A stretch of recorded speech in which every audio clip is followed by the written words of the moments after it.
বিয়ের পূর্বে কোনো মেয়ের সাথে কথা বলবি না, খবরদার, তোর যোগ্যতা নেই ওর সাথে কথা বলার। তুই কে রে? বামন হয়ে চাঁদের দিকে হাত বাড়াবি না। আমার বোনরা চাঁদ। ওয়াল্লাহি যেদিন ইসলামী শাসন আসবে, যেদিন ইমাম মেহেদী আসবে, যেদিন ঈসা আলাইহিস সালাম আবার আসবে, ওনার বোনদের উপর যারা হাত দেবে উনি হাত কেটে ফেলবে। তুই বামন হয়ে চাঁদের দিকে হাত বাড়াইস না। আমার বোনরা চাঁদ।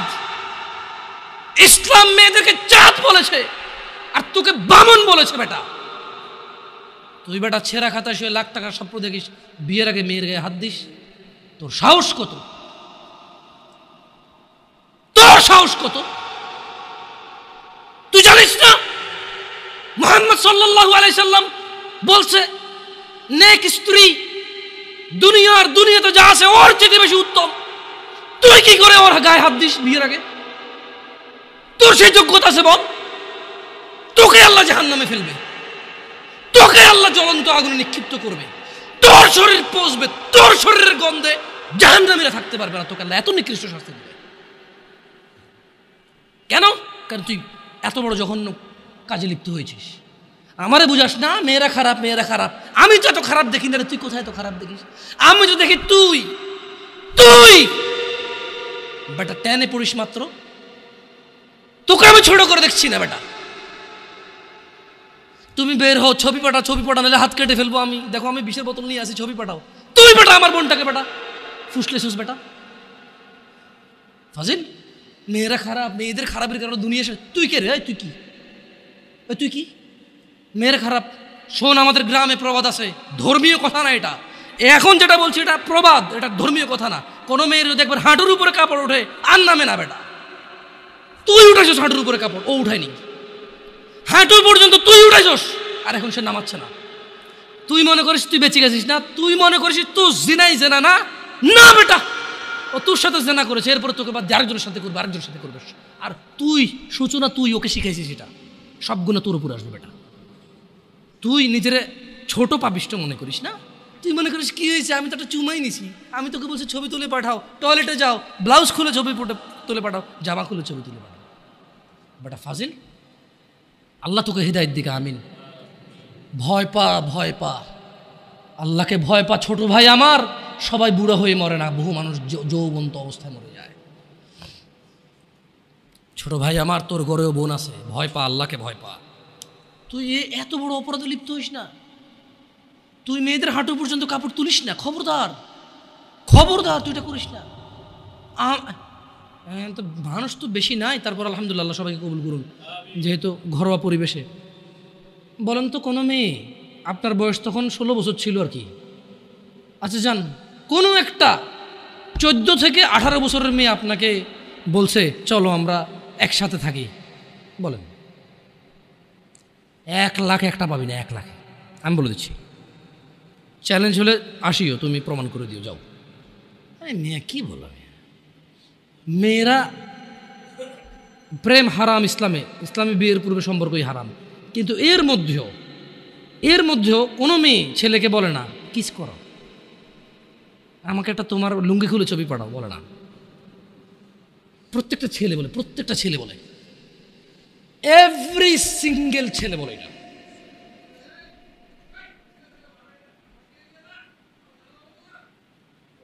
কি ও আচ্ছা, ঠিক আছে, বন্ধ কর, জানালা না, মানুষকে কষ্ট দিন না, জানালা বন্ধ করে দেন। আপনার সাউন্ডটা আরও একটু করিয়েন, কেমন? মানুষজন যাতে কষ্ট না পায়, কেমন? কারণ সবাই বাধ্য না তো। না ঠিক আছে, না জানালাগুলো বন্ধ করে দেন, মানুষ যাতে কষ্ট না পায়, কারণ সবাই তো বাধ্য না। আর সাউন্ড সিস্টেমটাকে আরও তাহলে কী করবেন, মানে এরপরের হালাকা না, নিচে আপনি মাইক লাগাবেন, মাইকের সাউন্ড লিমিট করবেন। আপনি দেখেন, এটা তো টেকনোলজিক্যাল ব্যাপার, রাইট? আমি আপনাদেরকে অনুরোধ করব, এরপরে আরও অনেকেই আসবে, রাইট? প্রতি মাসেই হয়তো আসে। আপনাদের যেখানে যারা বসে, সংশ্লিষ্ট ওই এরিয়াতে যাতে সাউন্ডটা সীমাবদ্ধ থাকে। নিচতলায় তো আর এখানকার সাউন্ড যাবে না, নিচতলায় আলাদা একটা সাউন্ড ওই লাগাই দেন, মাইক্রোফোন লাগাই দেন, মানে স্পিকার, সরি। নিচতলায় কি আর একটা আর মাটিতে বাড়ি দিলে কে চেতে ওঠে, ওটা তো হয়ই। যাই হোক, তো তোমরা এই অন্যায়টা করবা না। আর যদি তোমাদের মনে হয় যে না, তোমাদেরকে কোনো 16 বছরের 17 বছরের যুবতী মেয়ে বলছে যে মানে আজে বাজে অফার করছে, আমাকে বলিও। আমার ফেসবুক আইডি তো জানাই আছে না, আমাকে বলে ভাই ভাই ভাই এক আজব ঘটনা ঘটে গেছে ভাই, 16 বছরের মেয়ে আমাকে বলতেছে আজে বাজে কথা। না, কাঁটা দিয়ে কাঁটা তোলা লাগে সবাই বলে, কিন্তু কাঁটা দিয়ে কাঁটা তোলা যায় না।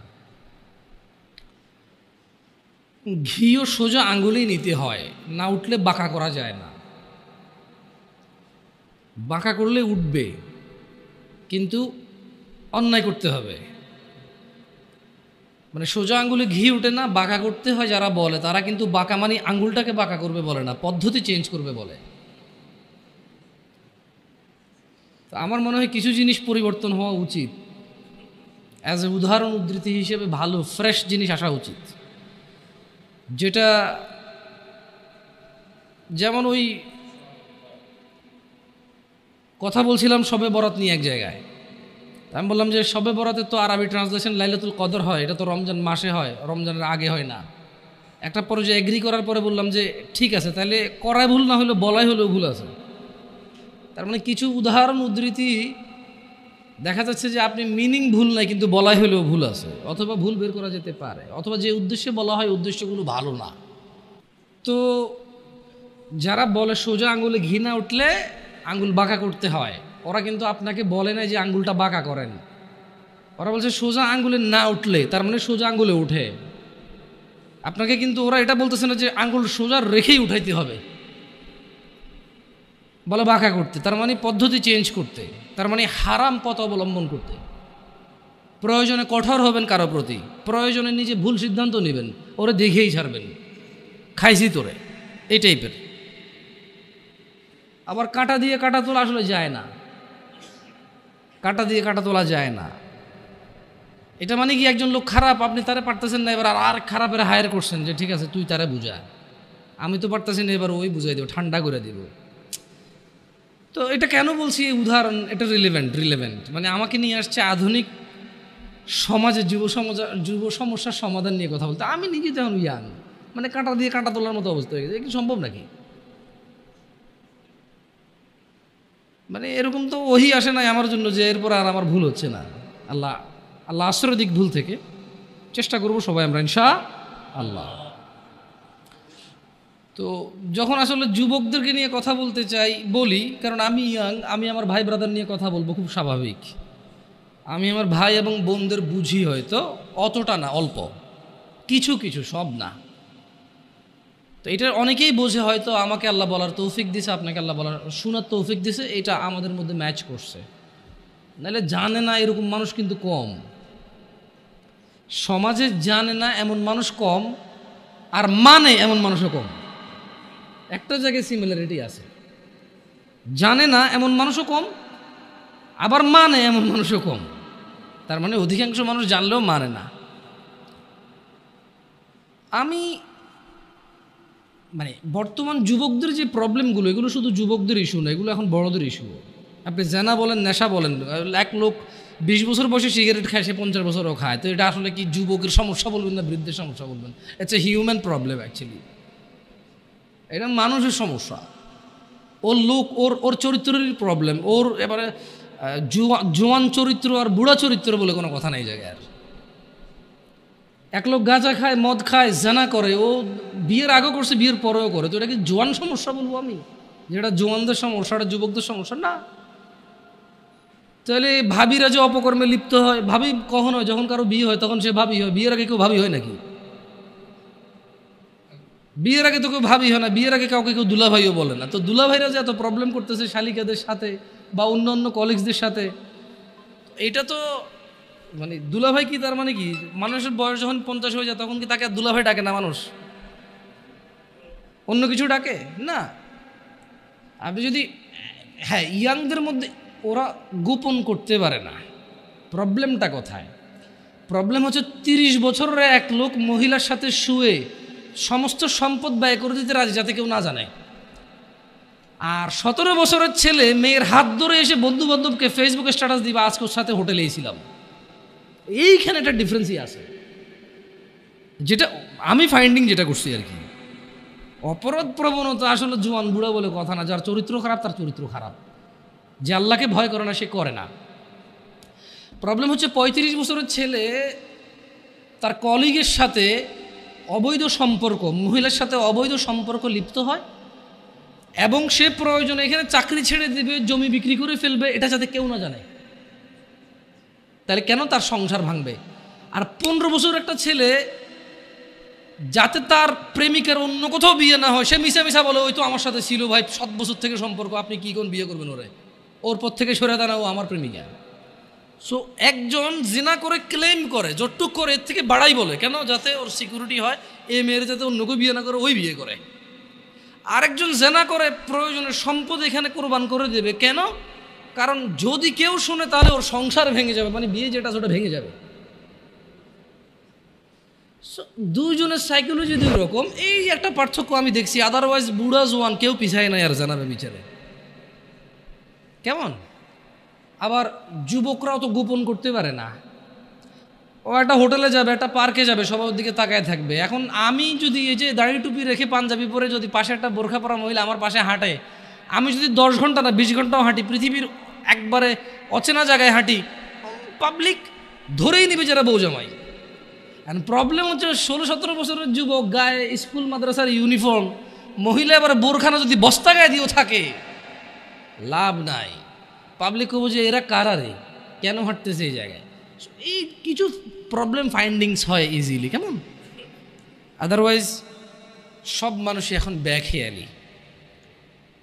আফসোস লাগে কোন যুবকের জন্য, যে যুবক তার যৌবন আল্লাহ দিছে, তার মেধা আল্লাহ দিছে, যে যুবতী তার যৌবন আল্লাহ দিছে, মেধা আল্লাহ দিছে, কি একটা তর তাজা বয়স, কি একটা টাটকা ব্রেন, সুবহানাল্লাহ, একদম ফ্রেশ ক্লিন, এত পাপে জর্জরিত না, পাপ করে জং ধরে যায় নাই, এমন একটা হৃদয় আছে ওর, আল্লাহ ওকে দিছে এটা, সুবহানাল্লাহ। ওই হৃদয়টা দিয়েও সে অনুভব করে না আল্লাহকে এবং দ্বীনকে। সে উদাসীনতায় সে তার সময় পার করে কার মতো? যেই লোকটা 50 বছর বয়স অপরাধ, চুরি, মিথ্যা কথা, জানা, ব্যভিচার, বাপমার সাথে অন্যায় অবিচার, মানে হারাম খাওয়া হতে ইচ অ্যান্ড এভরি হারাম যেটা আল্লাহ নিষেধ করছে সেটা সে দৌড়ে দৌড়ে গিয়ে আগলে নিছে, যেটা আল্লাহ হালাল বলছে সেটা সে ভাগতেছে, সে পলায়ন করতেছে। 50 বছর তার বয়স। জং ধরা হৃদয়ের মানুষ যেমন বেখেয়ালি, আর 16 বছর, 20 বছর, 22 বছর, 25 বছরের যুবক ভাই অথবা যুবক বোন ওর মতোই উদাসীন। এই জিনিসটা আমাকে কষ্ট দেয়। তোমার হৃদয়টা তো জং নাই, তোমার তো এখনো মানে যদি পাপ কম বেশি যাই হোক, ক্ষমা চাইলে এটা ক্ষমাকারী কে? আল্লাহর কাছে কোনো কিছুই কম না, কোনো কিছুই বেশি না। আল্লাহ যে পিঁপড়া সৃষ্টি করছে এটা তুচ্ছ না, আবার পুরো পৃথিবীর আসমান জমিন ভর্তি যদি কেউ অপরাধ করে এটা আল্লাহর কাছে বেশি না। বুঝাতে পারছি? মানে আল্লাহর ব্যাপারটাই ডিফারেন্ট, সুবহানাল্লাহ। আল্লাহ সুবহানাহু ওয়া তাআলার ব্যাপারটাই ভিন্ন, ওনার উদারতাই ভিন্ন। যদি পিঁপড়া পায়খানার মধ্যে যে ব্যাজ না হয় এভাবে এভাবে হাঁটে, অনেকে দেখলে ঘৃণা করে বমি করবে, মহিলারা দেখলে ছোটো ছোটো তেলা পোকা দেখে মহিলারা লাভ দিয়ে খাটে উঠে যায়, ভয় পায়, ইয়াক ওয়াক করে ঘরে ঢোকে না।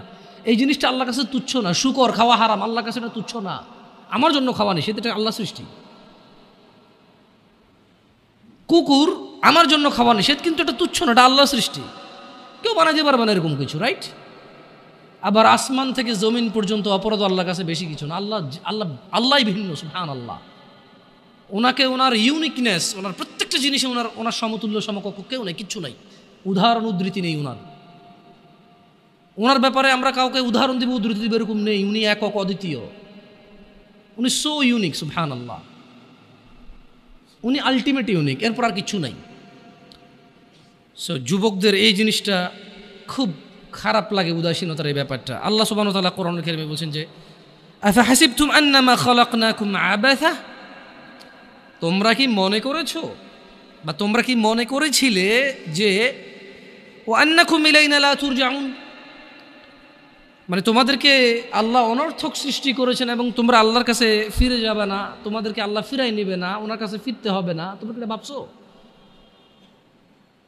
মানে 20 বছর বয়স, তোমার ঘুম আসলে ঘুম আসে, 2 দিন জেগে থাকতে চাইলে জেগে থাকতে পারো, হ্যাঁ, বল করতে পারো, ক্রিকেট খেলার সময় বল করতে পারো 60 কিলোমিটার বেগে, ফুটবলে কিক দিলে যে গোলকিপারে ধরো ওর হাত লাল হয়ে যায়, গরম হয়ে যায় তোমার কিকের পাওয়ারে, হ্যাঁ, তুমি এক দৌড় দিয়ে বুলেটের গতিতে যা হুন্ডার কাছে রেস দিতে পারো, সাইকেলের আগে দৌড়াইতে পারো, হ্যাঁ, আস্তে করে লুকিয়ে থাকা জাম্প দিয়ে যায় বিড়াল ধরতে পারো, পাখি ধরতে পারো, হ্যাঁ, রাতের 2টা বাজে কাউরে ভয় পাও না, প্রেমিকার ঘরের সামনে যে শার্ট খুলা তুই বাইরে বিড়ালে ব্লেড দিয়ে হাত কেটে এলাম, এগুলো বলতে পারো, চ্যালেঞ্জ দিতে পারো, তুমি একটা কিছু না?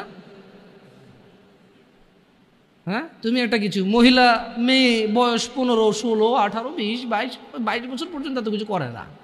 এই 14 থেকে 18 ভিতরে বাপকে বলতেছে যে তুমি লাগবে না, আমার ও আছে, ও হইলেই চলবে। কত মানুষ গরিব আছে না, কি হয়েছে, নানা ধরনের উদাহরণ উদ্ধৃতি, মন যা চায় তা বলতে পারে। কেন এখনো জোয়ান যুবতী কোনো বিপদ চোখে দেখে নাই, যুবক যুবতী এখনো অভাব দরিদ্রতা চোখে দেখে নাই, বাপের ঘাড়ের উপরে খায়, যা খুশি তা করে, যেদিকে খুশি সেদিকে যায়, যা খুশি তা বলে। আল্লাহ বলছে যে আফা হাসিবতুম আন্নামা খালাকনাকুম আবাসা, তুমি যা খুশি তা করো, আমি তোমাকে তৌফিক দিছি, তাই বলে কি তুমি মনে করো আমি তোমাকে অনর্থক এমনি এমনি সৃষ্টি করছি? ওয়া আন্নাকুম ইলাইনা লা তুরজাউন, আর তোমাদেরকে কি আমি আল্লাহর কাছে ফিরে আনবো না আমি, এরকম ভাবো তোমরা? ইকতারাবা লিন্নাস হিসাবুহুম ওয়া হুম ফি গাফলাতিন মুরিদুন, মানুষের হিসেব নিকেশ মানে প্রবলেমটা কোথায়? প্রবলেম হচ্ছে আমাদের বিবেক বুদ্ধি কোন জায়গায় নামছে। আমরা অসুস্থ মানুষের ব্যাপারে বলি, দিব্যি বলি না রে প্রচুর অসুস্থ, বা ইদানিং আর সুস্থ হয় না, এই মনে মারা যাবে। মানে আমাদের কাছে মনে হয়েছে মানুষ অসুস্থ হইলে মরে, আমরা কনফার্ম হয়ে গেছি মানুষ বুড়ো হইলে মরে, আমরা কনফার্ম হয়েছি মানুষ অ্যাক্সিডেন্ট হইলে মরে, আমরা কনফার্ম হয়েছি মানুষ অসুস্থ হইলে মরে, আমরা কনফার্ম হয়েছি মানুষ ক্রিটিক্যাল সিচুয়েশনে মরে। এমনি এমনি যে মরে যেতে পারি এটা আমরা মানে ইমানে রাখি না। এটা আমাদের কাছে মনে হয় যে মৃত্যুর একটা সিস্টেম আছে, মানে এটা আমি হব, জোয়ান হব, বুড়া হব, চুল দাড়ি পাকবে, তারপরে মরবো। আমি যে এনি টাইম মরে যেতে পারি এটা আপনি দেখেন আমাদের মধ্যে যারা আমরা জোয়ান আছি, আমরা কিন্তু কেউ বলি না হায় রে ভাই যে কোনো সময় মারা যেতে পারি রে। আমরা সবসময় বলি যে আমার দাদা অনেক বুড়ো হয়ে গেছে, বাঁচবে না মনে হয়, আমার আম্মা আইসিইউতে দোয়া করেন ভাই বাঁচবে না মনে হয়, আপনার ভাবিটা ভাই বাচ্চা হওয়ার সময় মানে এক্সট্রা ব্লিডিং হচ্ছে, বাঁচবে না মনে হয়।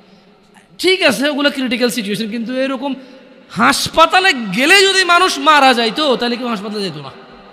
তার মানে হাসপাতালের রেশিও কি 100 জন ঢোকে 30 জনও মারা যায় না। আমি ভুল বলছি?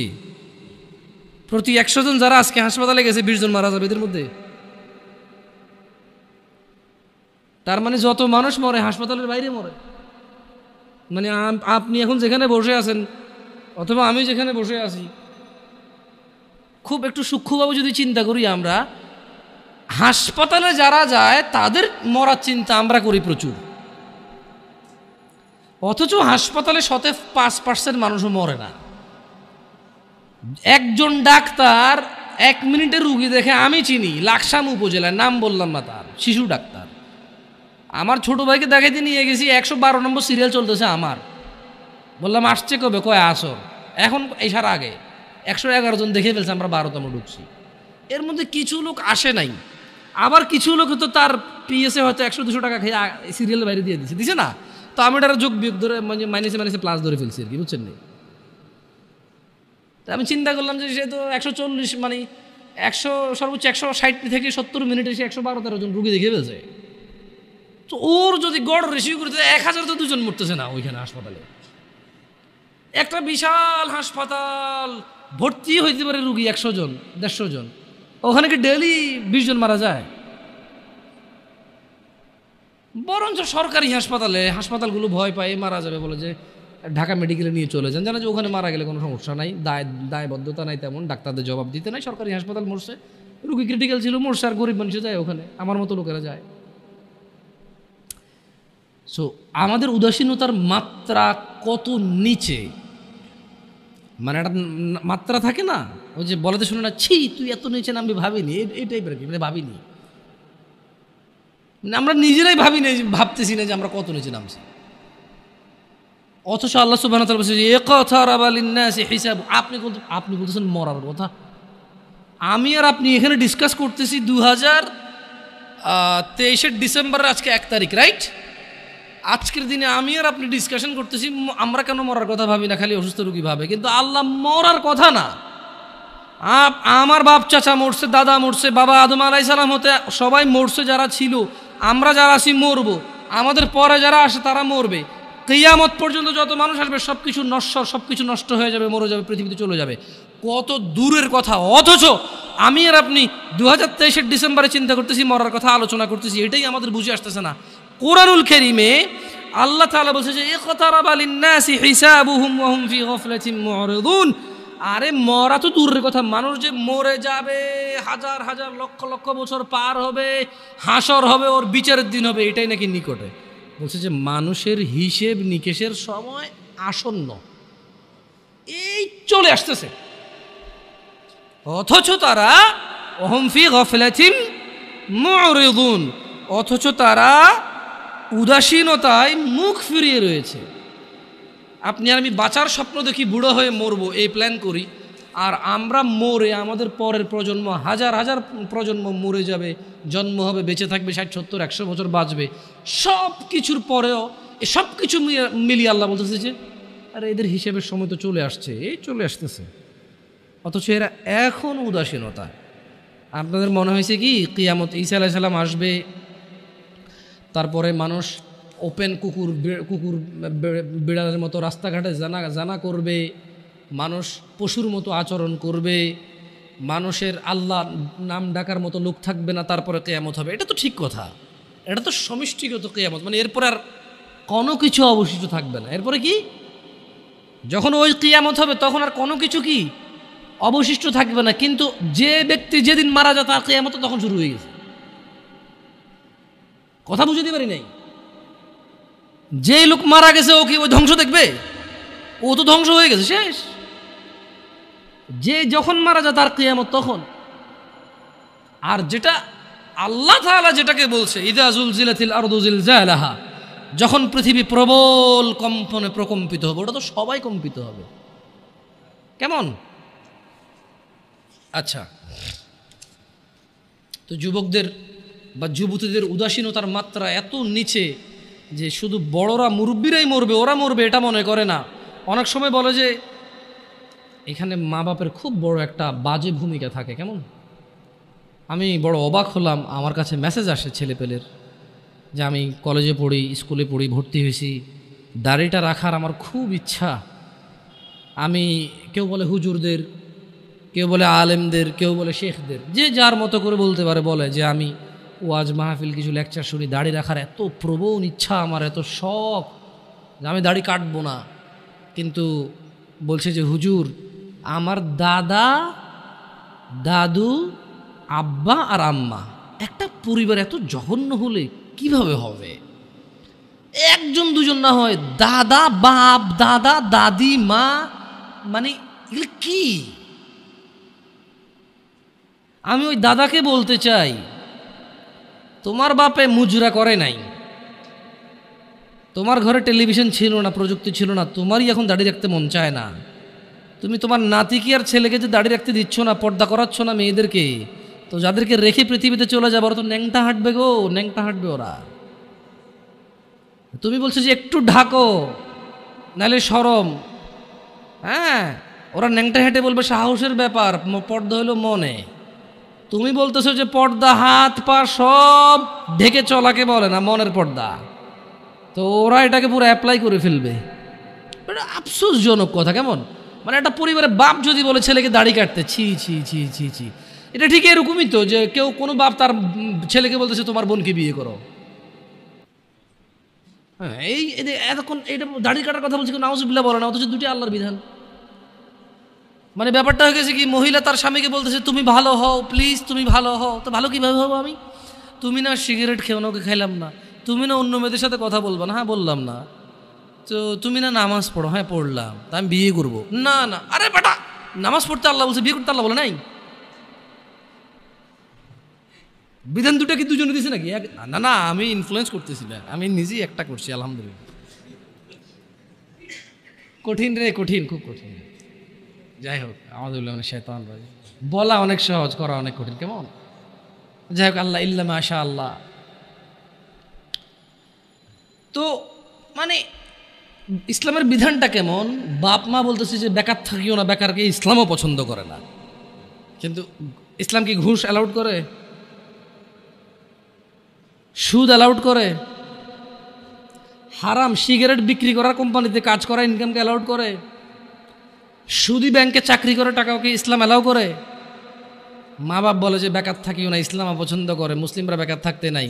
কিন্তু এই মা বাপই টাকা ইনকাম হলে এবার ওই যে ইসলামের দোহাই দিয়ে ওকে চাকরি করতে বলে, ওই ইসলামের দোহাই দিয়ে আর উপার্জনটা হালাল নাকি হারাম এটার পরামর্শ দেয় না। হইলেই হইল ইনকাম। আপনি আরেকটা বিয়ে করবেন, এটা তো অনেক দূরের কথা। আপনি ঘুষ খান, সুদ খান, ডাকাতি করেন, টেন্ডারবাজি করেন, চাঁদাবাজি করেন, দুর্নীতি করেন, আপনার বউ কিচ্ছু বলবেন আপনাকে খারাপ। খালি অপরাধের মধ্যে একটা অন্য মহিলার সাথে কথা বলেন, তারপরে দেখেন আপনার অপরাধ কি। আপনি ঘুষ খান, জুয়া খেলেন, মানে আপনি না, নেশাটাকে ওরা অপরাধ হিসাবে রাখে, কারণ নেশা খায় ঘুষাঘুষি লাগে যায়, তো প্রবলেম, আবার টাকা নষ্ট হয়, তো বুঝেন নাই? মহিলা বড় ভিন্ন জিনিস, সুবহানাল্লাহ।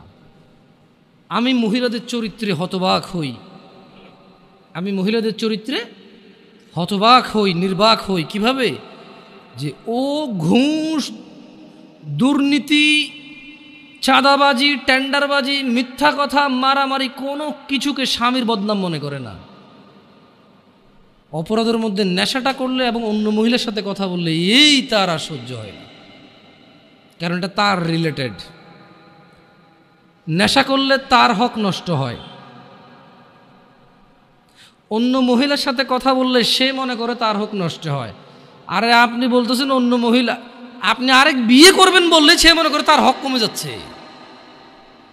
আমি একবার একজনকে বললাম, আমাকে বলল যে না না, আমি আবার মহিলাদের সাথে কথা বলি না, এটা আপনারা চেক করি না, আমার ফেসবুকে মেসেজ দিয়ে চেক করি, আমি রিপ্লাইও দিই না।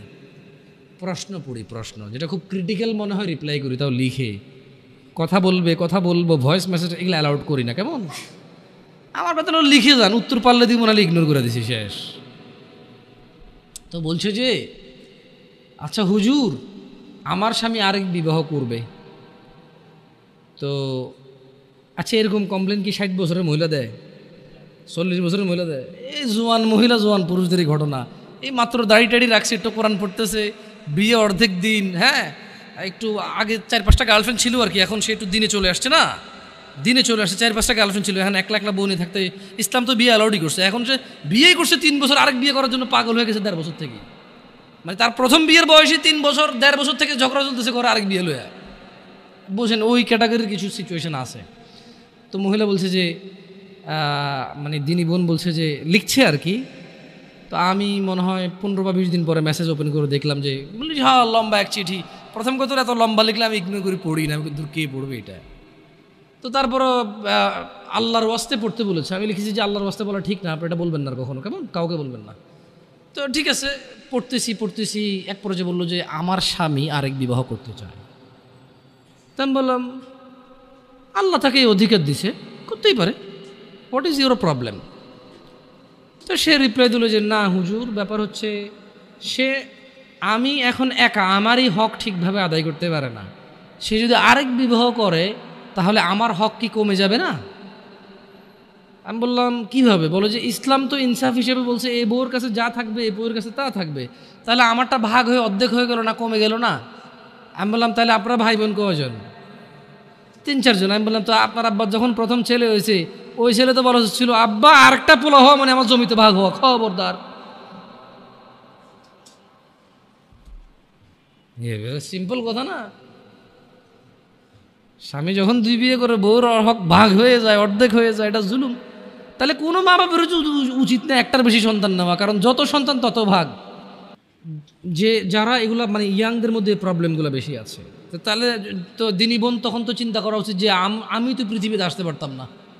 আমার মা বাপ যদি চিন্তা করতো বাচ্চা একটা হয়েছে আরেকটা হলে ভাগ হয়ে যাবে জমি, তো আমারই দুনিয়াতে আসার কোনো কায়দাই ছিল না, ঠিক না?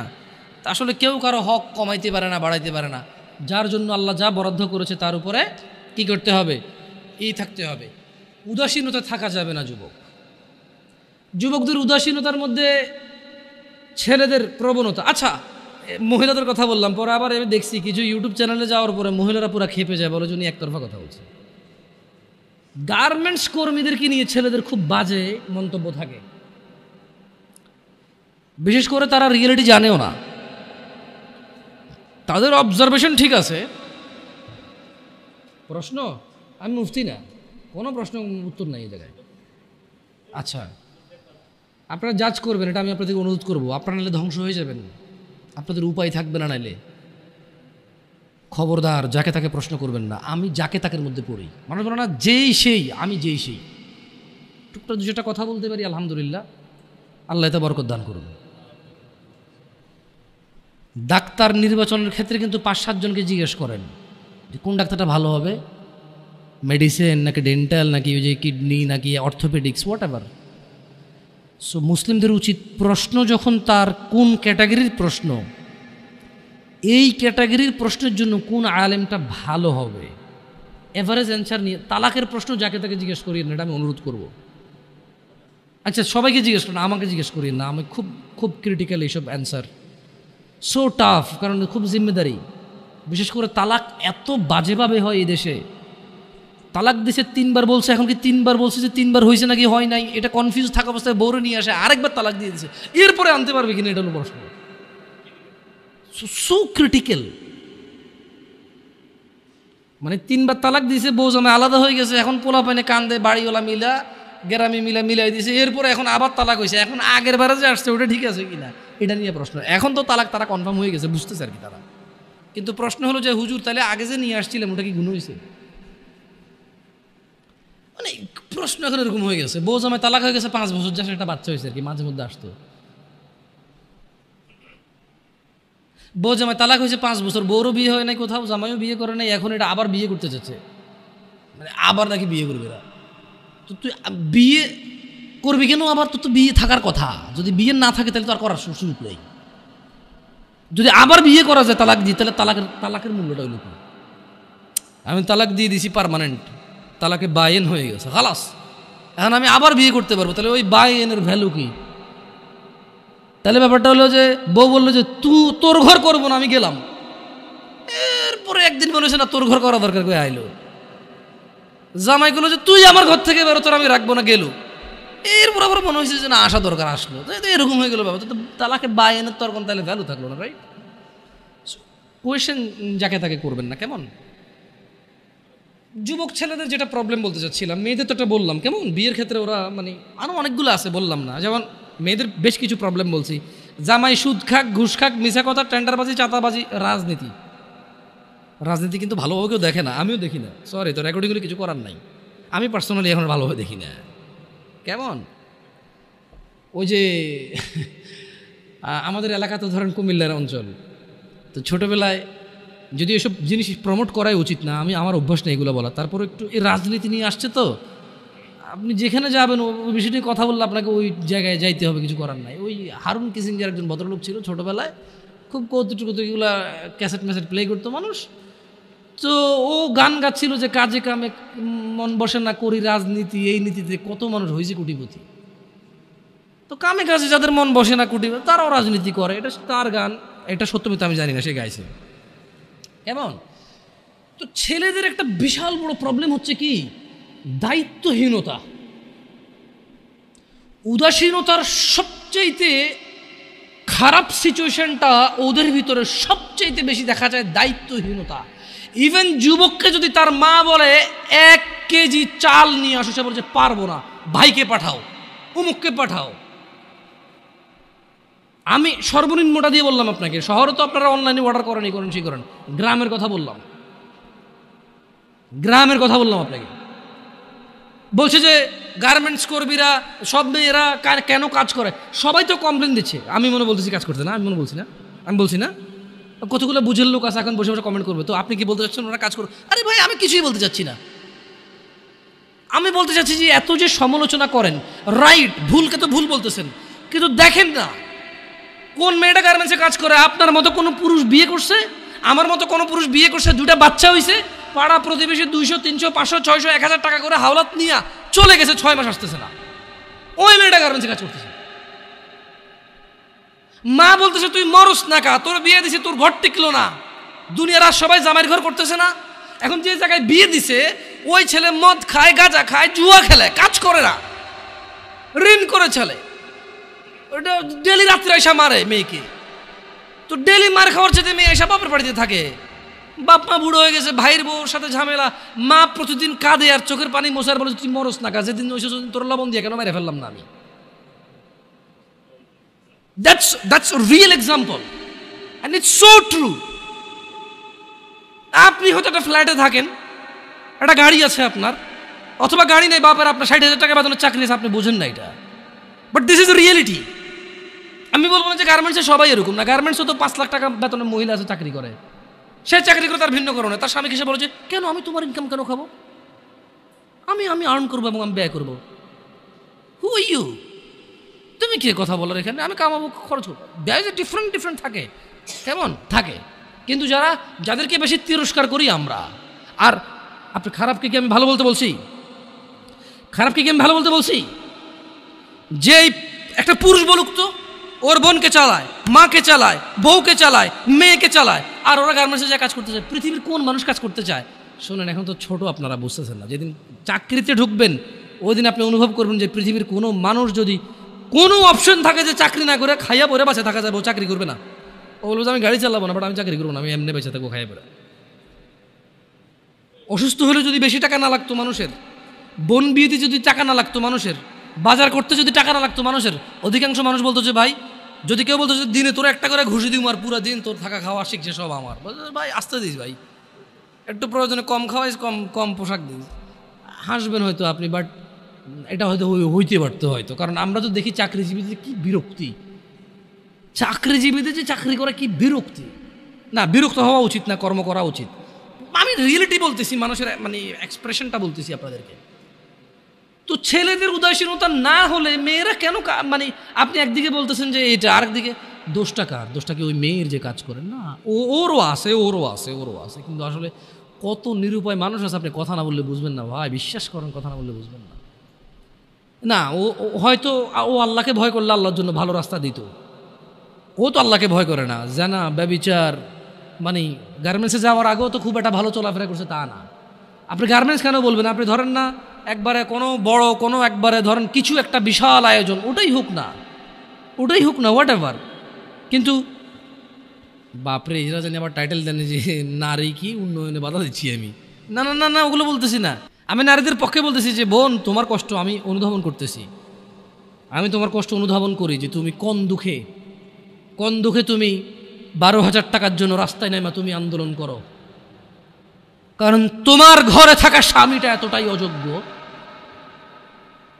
তোমার ঘরে থাকা ভাইটা এতটাই বেখেয়ালি, এতটাই উদাসীন যে তোমার 4,000 টাকা পুরো মাসে তোমার পিছনে খরচ হবে না, সেটা তোমার ভরণ পোষণ নিতে পারে না। সে 8 ঘন্টার জায়গায় 10 ঘন্টা কাজ করতে রাজি নাই, সে দিনে 7 দিন কাজ করতে রাজি নাই। তার বন্ধু বান্ধব লাগবে, তার আড্ডা লাগবে, তার সিগারেট লাগবে, তার মদ লাগবে, তার জুয়া লাগবে, তার ছক্কা লাগবে, তার ক্রিকেট লাগবে, তার ফুটবল লাগবে। এই সবের পিছনে যতটুকু সময় ব্যয় করে, যে কোনো একটা কিছু বাদ দিলে, যারা সিগারেট ধূমপায় তারা শুধু সিগারেটের টাকা দিয়ে বোন চালাইতে পারে। এমন বহু যুবক এবং বহু পুরুষ আছে যারা সিগারেট খায় মাসে 3,000-4,000 টাকার, তাদের বোনরা গার্মেন্টসে কাজ করে। যদি বলে যে আমি সিগারেটটা খাওয়া বাদ দিয়ে দিচ্ছি, ওর বোন আর গার্মেন্টসে কাজ করা লাগে না। সো কোথাও না কোথাও আমাদের পুরুষদের বেখেয়ালি আছে, খামখেয়ালি আছে।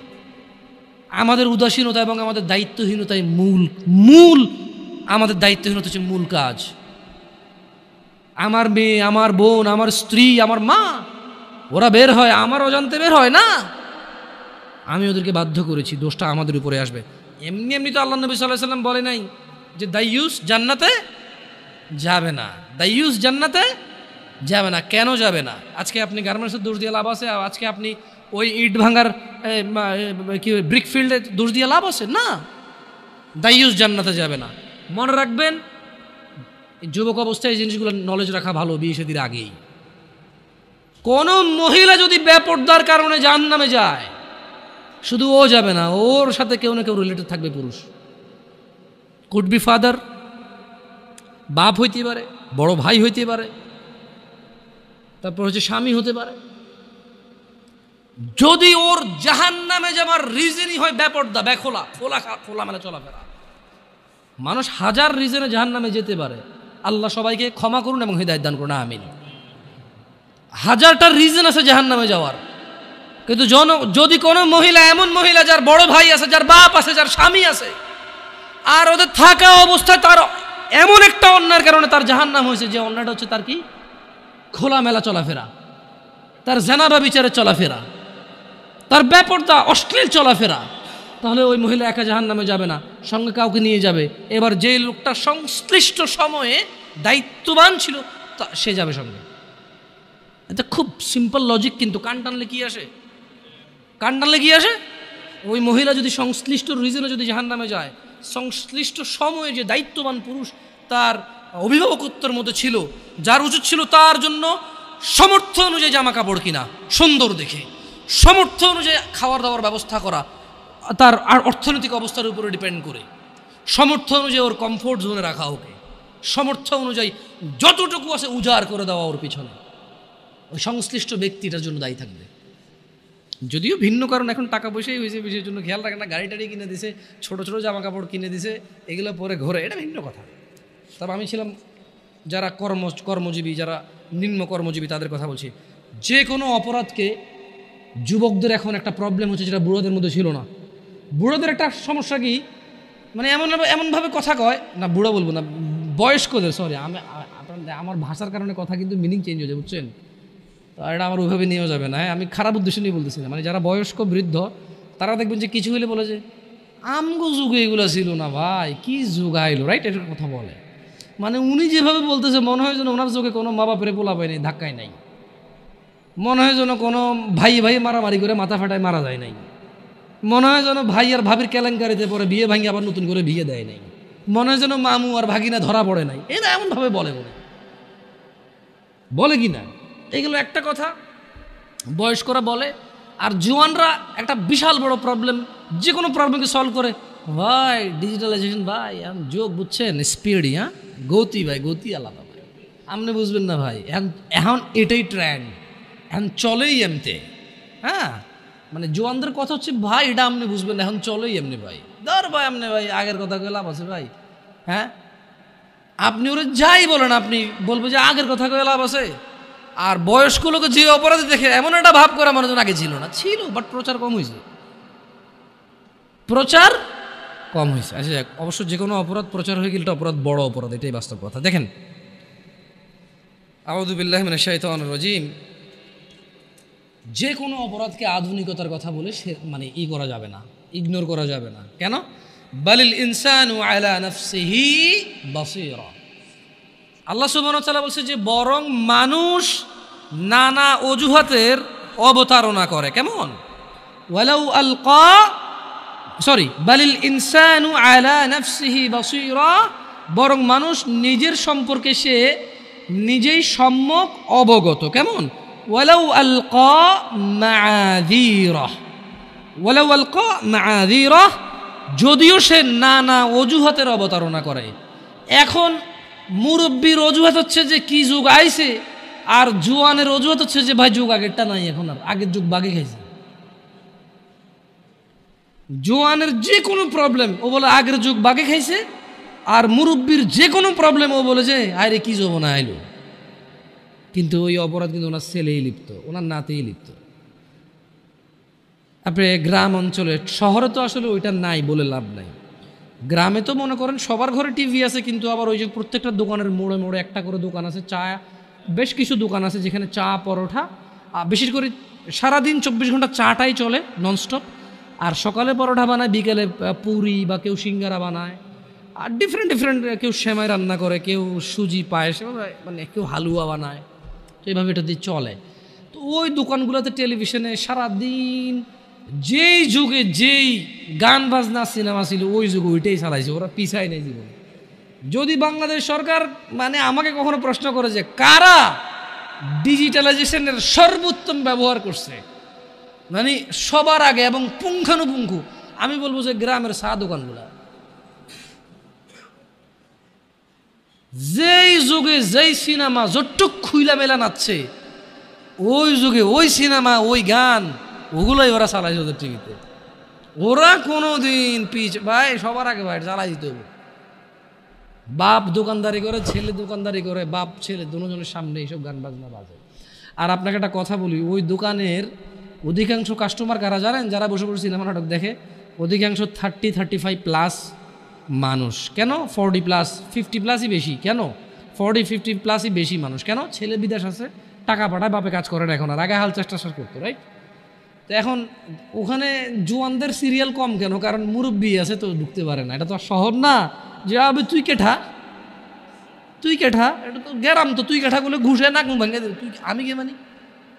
ওখানে একটা এখনো হিসেব চলে যে অমুক চাস্তো চাষা, জ্যাঠতো চাষা, দাদার ভাইয়ের ভাই, দাদার শালার মামু, রিলেশন ওখানে খুব এফেক্ট আনে রাখে, বুঝছেন? আপনি জোয়ান মানুষ দোকানে ঢুকে কয়ে দেবেন যে ও বসে রয়েছে কেন, ওই বেটা সিগারেট খাইব আর টিভি দেখবো, আর আপনি যখন ঢুকে বসবেন তবু পোলাটা কার রে? তো চরম বেয়াদব বুঝছে। আমগো যুগে তো আমরা মুরব্বী দেখলে জুতো হাত বকুলের নিয়ে চলে আসছি, এতে দেখি আমি যে চেয়ারে বই টিভি চাই। জিনিস কিন্তু একটাই, দুজনে চাইতেছে, কিন্তু ও ছোট তো চাইলে সমস্যা, বড়রা চাইলে সমস্যা নাই। এটা কিরকম? ছেলে যখন বাপের সামনে সিগারেট খায়, কত বড় বেয়াদব, ও আমার সামনে সিগারেট খায়। বাপে যখন ছেলের সামনে সিগারেট খায়, ইটস টোটালি ফাইন। কাজ কয়টা? কাজ কয়টা? বাপের জন্য আর ছেলের জন্য কি এক হইল? না না, এখন আবার কিছু লোক উদাহরণ দেব। আপনি বাব্বাটাকে কি এক মনে করেন? তাহলে মায়ের পায়ের নিচে কেন ছেলের জান্নাত? ও ভাই, ওটা তো ঠিক আছে, কিন্তু অপরাধের ক্ষেত্রে তো সবাই সমান। কারণ অপরাধ তো বাপের সাথে করতেছে না, করতেছে কার সাথে? তো এই হলো যে মানে আমাদের ধরেন আধুনিকতা বলে মিথ্যা সান্ত্বনা দিয়ে সব কিছুকে উড়িয়ে দেওয়া। আল্লাহ সুবহানাহু ওয়া তাআলা কোরআনুল কারীমে, আপনারা এই ওয়াল আদিয়াতি দবহা সূরাটা বারান কেউ? এই ওয়াল আদিয়াতি দবহা মানে এই সূরার মধ্যে খুব সুন্দর একটা আয়াত আছে। আমি প্রায় যখন মাগরিবের নামাজে এই সূরাটা পড়ি, আমার মানে সুবহানাল্লাহ, নিজেকে নিজে দাওয়াত দেওয়া হয়, নিজের ব্যাপারে নিজের উদাসীনতাগুলো ধরা পড়ে। কেন? ওখানে আল্লাহ তাআলা বলছে যে আউযু বিল্লাহি মিনাশ শাইতানির রাজীম, ইন্নাল ইনসানা লিরাব্বিহি লাকানুদ, নিশ্চয়ই মানুষ তার রবের প্রতি বড়ই অকৃতজ্ঞ। আল্লাহ স্বীকৃতি দিচ্ছে, আল্লাহ স্টেটমেন্ট দিচ্ছে, আল্লাহ ঘোষণা দিচ্ছে, আল্লাহ জানিয়ে দিচ্ছে মানুষকে মানুষের স্বভাব চরিত্র। ইন্নাল ইনসান, নিশ্চয়ই মানুষ, লিরব্বিহি, তার রবের প্রতি, লাকানুদ, বড়ই অকৃতজ্ঞ, ওয়া ইন্নাহু আলা যালিকা লাশাহীদ, এবং সে যে অকৃতজ্ঞ তার রবের প্রতি, এই কর্মে সে নিজেই সাক্ষী। তো অকৃতজ্ঞ অনেকগুলো কারণের মধ্যে ছোট্ট একটা কারণ হিসেবে আল্লাহ বলছে যে ওয়া ইন্নাহু, সে তার রবের প্রতি তো খুব অকৃতজ্ঞ এবং এর জন্য সে নিজেই তার সাক্ষী। সে অকৃতজ্ঞ তো করে ওয়া ইন্নাহু, আর সে ওয়া ইন্নাহু লিহুব্বিল খায়রি লাশাদীদ, আর ধন সম্পদের প্রতি অবশ্যই সে খুব আসক্ত। আফালা ইয়ালাম, সে কি জানে না? ইযা বু'সিরা মা ফিল কুবুর, যখন কবরে যা কিছু আছে সেগুলোকে উত্থিত করা হবে, উত্থান করা হবে, উপস্থিত করা হবে। ইন্নাল ইনসানা লিরাব্বিহি লাকানুদ, নিশ্চয়ই মানুষ তার রবের প্রতি অকৃতজ্ঞ। মহিলা এবং পুরুষ উভয়কে এখানে বলছে ওয়া ইন্নাহু আলা যালিকা লাশাহীদ, আর নিশ্চয়ই এই কাজে সে নিজেই সাক্ষী। ওয়া ইন্নাহু লিহুব্বিল খায়রি লাশাদীদ, ধন সম্পদ জমিয়ে রাখতে সে খুবই আসক্ত। সে কি জানে না? আফালা ইয়ালাম, সে কি জানে না? ইযা বু'সিরা মা ফিল কুবুর, যখন কবরের ভিতরে যা আছে তা উত্থিত করা হবে, এটা কি সে জানে না? আমরা কি জানি না আমরা মরব? বাট আমরা তো তখন জানি না। যখন আমরা ধন সম্পদে খুব আসক্ত হয়ে যাই, যখন আমরা ছেলে সন্তানে খুব আসক্ত হয়ে যাই, তখন তো আমরা এটা মাথায় রাখি না। হারাম হালাল, আল্লাহ এবং মানুষের, আমার কাজ আর আল্লাহর কাজ, তখন তো আমরা ইম্পর্টেন্সটা দিতে পারি না। সত্য থেকে বিমুখ হওয়া অন্যতম একটি কারণ যুবকদেরকে বেখেয়ালি করে রেখেছে। আল্লাহ তাআলা কোরআনুল কারীমে বলছেন, ওয়ামান আযলামু মিম্মান যুক্কিরা বিআয়াতি রাব্বিহ, আর তার চেয়ে অধিক জালেম কে হতে পারে, আর তার চেয়ে অধিক জালেম কে হতে পারে, বিআয়াতি রাব্বিহ, যাকে তার রবের আয়াত সমূহ সম্পর্কে স্মরণ করিয়ে দেওয়া হয়েছে, ফাআরাদা আনহা ওয়া নাসিয়া মা কদ্দামাত ইয়াদাহ, অতঃপর সে তা থেকে মুখ ফিরিয়ে নিয়েছে, বিমুখ হয়েছে এবং সে ভুলে গিয়েছে, ইন্না জাআলনা আলা কুলুবিহিম আকিন্নাহ আন ইয়াফকাহুহু ওয়া ফি আযানিহিম ওয়াকরা ওয়া ইন তাদউহুম ইলাল হুদা ফালান ইয়াহতাদু ইযান আবাদা। আর তার চেয়ে অধিক জালেম কে হতে পারে, যাকে তার রবের আয়াত সমূহ সম্পর্কে স্মরণ করিয়ে দেওয়া হয়েছে, অতঃপর সে তা থেকে মুখ ফিরিয়ে নিয়েছে এবং সে ভুলে গিয়েছে, তার দু হাত পেশ করেছে। নিশ্চয়ই আমরা, আল্লাহ বলছেন, তাদের অন্তরের উপর আবরণ দিয়েছি যেন তারা কোরআন বুঝতে না পারে, এবং তাদের কোনো বধিরতাও, তাদের কানে বধিরতাও এঁটে দিয়েছি। আর আপনি ও মুহাম্মদ সাল্লাল্লাহু আলাইহি সাল্লাম তাদেরকে সৎ পথে ডাকলেও তারা কখনো সৎ পথে আসবে না। তার মানে যখন মানুষ জুলুম করে, জুলমের সর্বোচ্চ পর্যায়ে চলে যায়, তখন তার জন্য দুর্ভাগ্য আল্লাহ তার হৃদয়কে আবরণ দিয়ে ঢেকে দেয়। খবরদার যুবক ভাইরা আমার, জানা ব্যভিচার, গান বাজনা, নেশা, এটাই তো তোমাদের মূল প্রবলেম এখন। আই ডোন্ট নো, আমি জানি না তোমাকে কিভাবে এটাকে রিমুভ করব। ওয়াল্লাহি আমি কোনো মন্ত্র জানি না, আমি কোনো তন্ত্র জানি না। এই পৃথিবীতে কে এমন মন্ত্র জানে, তন্ত্র জানে, তাও আমি জানি না। আমার কাছে এমন কোনো ঔষধ নেই যেটা জাড়িবুটি বা আধুনিক মেডিকেল সায়েন্সের উন্নতিতে তারা এমন কিছু আবিষ্কার করেছে যে বড়ি বা ট্যাবলেট তোমাকে আমি দিব বা সিরাপ দিব তোমাকে আমি, তুমি খাবা, জানা, নেশা, এগুলো থেকে তুমি মুক্ত হবা। আমার জানা নাই। তোমাকে একটাই জিনিস, বোন আমার, তোমার বয়স মাত্র 12, কেন তুমি কারো বিছানায় চলে যাচ্ছ? ওয়াই? তুমি দেখো না তোমার বড় বোন প্রেম করেছে, 3টা বিয়ে কারো সাথে হয়নি? শিক্ষা নাও ওখান থেকে। বোন আমার, তুমি দেখো না, তুমি দেখো না তোমার বোনের কি প্রবলেম, তার স্বামীটা আরেক মহিলার সাথে সময় কাটায়, তাকে সময় দেয় না। তুমি যে আরেকজন পুরুষের সাথে সময় দিচ্ছ, ওর তো স্ত্রী আছে। তোমার বোনের ফ্যামিলির প্রবলেম তো তুমি যার সাথে সময় দাও তারও ফ্যামিলির প্রবলেম। যুবক ভাই আমার, তোমার বোনকে নিয়ে আর পারছো না, তুমি, তোমার মন চায় তোমার দুলাভাইকে মারতে, বাইন্দা পিটাইতে। কেন? সে তোমার বোনকে কষ্ট দেয়, পরকিয়া করে তোমার বোনের উপর সন্দেহ করে, জুলুম করে। তুমিও তো কারো দুলাভাই, তুমিও তো আরেক মহিলার সাথে সময় কাটাও, তোমার বউকে সময় দাও না, জুলুম করো। তোমার শালারও তো মন চায়, তোমার সম্বন্ধী শ্বশুরও তো মন চায় জামাই বা দুলাভাইয়ের পিটাই ধরে কতক্ষণ। কেন এভাবে বিচার করো না যুবক? বোন আমার, তোমার বয়স মাত্র 14, মাত্র। আহা, তুমি এই বয়সে সিগারেট খাওয়া শুরু করে দিছ, আফসোস বোন আমার। আর তুমি তোমার এই নাজুক, এই মহামূল্যবান, ইজ্জতদার তোমার শরীরকে আল্লাহ কত মূল্যায়ন করছে। তুমি জাহান্নামে গেলে তোমার বাপ জাহান্নামে যাবে, ভাবা যায়? মানে তুমি তোমার বাপের কান, তুমি তোমার ভাইয়ের কান, তুমি তোমার স্বামীর কান, ওরা হলো মাথা। আচ্ছা, তুমি হলো মাথা, ওরা হলো কান। তুমি হলো মাথা, ওরা হলো কান। তোমাকে আল্লাহ কত মূল্য দিছে। কারো মাথার মধ্যে যদি কেউ বাড়ি দেও, কি বাঁচবে? বাঁচবে না।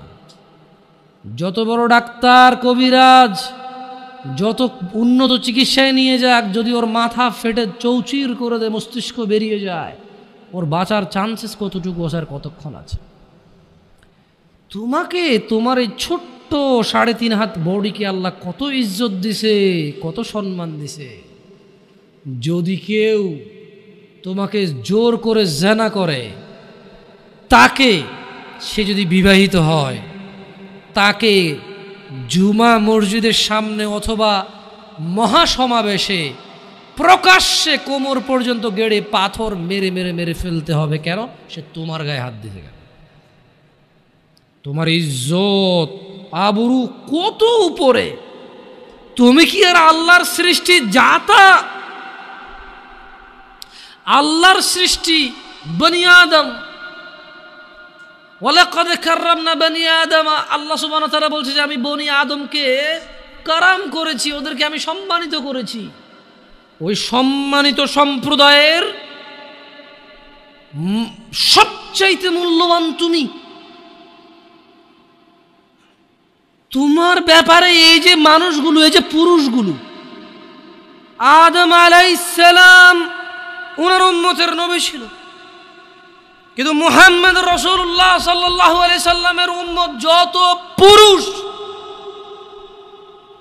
এইবার সে রাজা মহারাজা, এইবার সে কিছু একটা, সে যদি পুরুষ হয়, সে যদি মুসলিম মনে করে নিজেকে, তাকে তার রাসূলটাকে বলছে, এই আমার উম্মত যদি তুই নিজেকে মনে করিস তবে শোন, একজন উত্তম নেক সৎ স্ত্রী দুনিয়াতে যা আছে এর চাইতে বেশি মূল্যবান।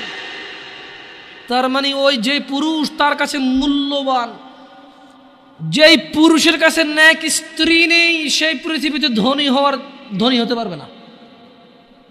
ধন সম্পদ, ধনী দরিদ্র তো কিছুটা কাউন্ট হয়। স্বর্ণ আছে এত ভরি, রূপা আছে এত ভরি, জমি আছে এত বিঘা, গাড়ি আছে এতটা, ব্যাংকে টাকা আছে এতটুকু, কোম্পানির মালিক হলো 10,000 বিলিয়ন ডলার কোম্পানির প্রাইস, 2,000 কোটি টাকা কোম্পানির প্রাইস। এভাবেই তো ধনী দরিদ্র বিল গেটস, ওই যে কী কয় এটাকে, কী আছে আম্বানি টাম্বানি, এভাবেই তো ধনী দরিদ্র হিসাব দেয়, রাইট? কিন্তু যার কাছে যেদিন বিচার হবে কে ধনী ছিল কে দরিদ্র ছিল, সেদিন যার কাছে নেক স্ত্রী থাকবে না সে ধনীদের লিস্টে আসতে পারবে না। একজনের কাছে যদি পুরো পৃথিবী আর পৃথিবীতে যা আছে, একজনের কাছে যদি পুরো পৃথিবী আর পৃথিবীতে যা আছে সব কিছু থাকে, নেক স্ত্রী না থাকে, আরেকজনের কাছে যদি শুধু নেক স্ত্রী থাকে, এটা বলে প্রমাণ হয় যে নেক স্ত্রী, তাহলে ইসলাম ওকে ধনী বলে, কে দরিদ্র বলে, কি মিসকিন বলে। বেচারা, ও তো লাইফে সুখী না, ও কি বেচারা, আহা ওর জীব মিসকিন বেচারা। তোমাকে কত মূল্য দিছে চিন্তা করছো রাসূল সাল্লাল্লাহু আলাইহি সাল্লাম? তোমাকে এটা, তুমি জাতা নও। পুরুষ তোমাকে অ্যাচিভ করতে হয়, পাইতে হয়, অর্জন করতে হয়। তোমাকে জাতা পুরুষ তোমাকে অর্জন করতে পারবে না। যে পুরুষ তোমাকে মূল্যায়ন করতে পারবে না সেই পুরুষ তোমার সতীত্বের খেয়াল রাখতে পারবে না। যেই পুরুষ তোমার মূল্যায়ন করতে পারবে না সেই পুরুষ তোমার সতীত্বের পরোয়া করতে পারবে না, মূল্যায়ন করতে পারবে না। এটার মর্ম, এটার ইজ্জত, এটার শান্তি সে জানবে না। মিসকিন বেচারা, বোকা, হতভাগা, পাগল, দরিদ্র, ফকির, জীবনে কিচ্ছু নাই ওর, যার কাছে তুমি নেই। বোন আমার, যার কাছে তুমি নেই তার কাছে পৃথিবীর কোনো সম্পদ নেই। বোন আমার, 12 বছর 15 বছর বয়সে তুমি কেন বিবাহের পূর্বে আরেকজনকে তোমার শরীর ধরতে দাও? আর যুবক ভাই আমার, কি বলিস কি তুই? এই পৃথিবী আর পৃথিবীতে যা আছে এর চেয়ে মূল্যবান হচ্ছে এই মেয়েটা। তো এরকম মূল্যবান একটা জিনিস ওর ধরে ছুঁয়ে তুই ওকে ওর মূল্য কমিয়ে দিবি? এত বড় জুলুম ওর প্রতি তোর? তুই আল্লাহকে ভয় করিস না তাই বলে এতটা এতটা কি বলিস তুই? তুই কি কারো গাড়ির গ্লাস ভাঙছিস জীবনে? না। কেন? ওর লস হবে। তুই কি কোনোদিন কোনো মানুষকে ঘুষি দিছিস? না, কারণ তাহলে ও বেচারা কষ্ট পাবে। তুই কি জীবনে কারো পেটে ছুরি ঢুকাই দিছিস? না, ও মরে যাবে, তাহলে ওর ফ্যামিলি ক্ষতিগ্রস্ত, লসে পড়ে যাবে। তুই কি কারো টাকা মারছিস কোনোদিন? না, তাহলে ওর ফ্যামিলি টাকার কারণে কষ্ট পাবে।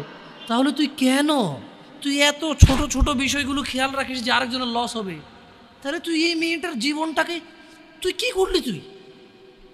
তুই পুরো পৃথিবী আর পৃথিবীতে যা আসে সব কিছু বিক্রি করলে যে সম্পদ হবে সব কিছু অর্জন করলে যে অর্জন হবে, এর চাইতে মূল্যবান তুই ওকে সতীত্ব থেকে বের করে নিয়ে আসলি, তুই তোর সামান্য ডিজায়ার ফুলফিল করার জন্য, যেটা আল্লাহ তোর জন্য বৈধ করেছে কবুল বললে।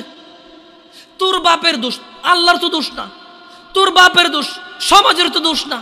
তোর বাপ তোকে বিয়ে করে না ভাই আমার, তোর বাপ মনে করে তুই ছোট, 18 বছর বয়স তোর বাপ মনে করে তোর বাপ 16 বছর বয়সে হস্তমৈথুন করছে, তোর 22 বছর, তুই এখনো ছোট নুনু খাস, দুধু খাস। তোর বাপের অজ্ঞতা, ইসলামের দোষ দিবি কেন তুই? এটা তোর বাপ 13 বছর বয়সে চাচতো বোন জ্যাঠতো বোন নিয়ে পালাই গেছে, এরপরে সবাই মিলে ধরে আনছে। এরপর তোর বাপের তোর দাদারা বলছে কলিযুগ শেষ হয়ে গেছে। 20 বছর আগের কথা বলতেছি আর কি। তোর বাপ 14 বছর বয়সে লুকায় খেরসিন ওই কি। আরে ভাই আপনি শহরের ভাই, শহরের বয়স করতে গেছে, হ্যাঁ? আর সব মানুষ শহরে গেলাম, আমি দেখছি তো। ঢাকা শহর খালি হয়ে যায় কেন তাহলে ঈদে? আমারে বলিন না যে আমরা না ঢাকা শহরে থাকি, কিছু বুঝি না। হ্যাঁ, এবার বলবেন না আমাকে, আমি বাংলা পড়ি না, একটু পড়ি, এবার বলার দরকার নেই আমাকে। না, আমরা জানি আপনারা সব মানুষই গ্রামের, কারণ ঢাকা শহর ঈদ হলে সব খালি হয়ে যায়, কই যায় এরা? হ্যাঁ, তো তোর বাপ ওই যে এখন কেউ বলি না যে সুপারি বাগান চেনেন না, ওই যে খেরের চিন, এগুলো বোঝেন না বললেন না আমার। যে জামশেদ ভাই যে কনটেক্সটে কথা বলে না, বুঝে আসে না। হ্যাঁ, একটু শিখেলে তো ও বলার দরকার নেই, কেমন? আমি জানি আপনি বোঝেন না, বুঝের ভান করার দরকার নেই। আচ্ছা, তো তোর বাপে 14 বছর বয়সে এই বাঁশবাগান আশবাগানে যে জেনায় লিপ্ত ছিল, তোর বয়স 25, এখনো ছেলেটা বড় হয়নি। দোষ ইসলামের এখানে? তোর বাপের, তোর জান্নাতের প্রতি পরোয়া নেই, তোর টাকার প্রতি পরোয়া আছে। তোর বাপ তোর জান্নাত সেভ করতে চায় না, তোকে নাকি ভালোবাসে। তোর বাপ তোর ইজ্জতের পরোয়া করে না, তোকে নাকি ভালোবাসে। তুই নাকি ভালো মানুষ, পৃথিবীর সবচেয়ে সম্পদশালী জিনিসটাকে শুধু একটা এই মুখে মুখে চুমু দিয়ে একটা ওই যে এইভাবে ছবি তুলেছি আর কি। হ্যাঁ, এভাবে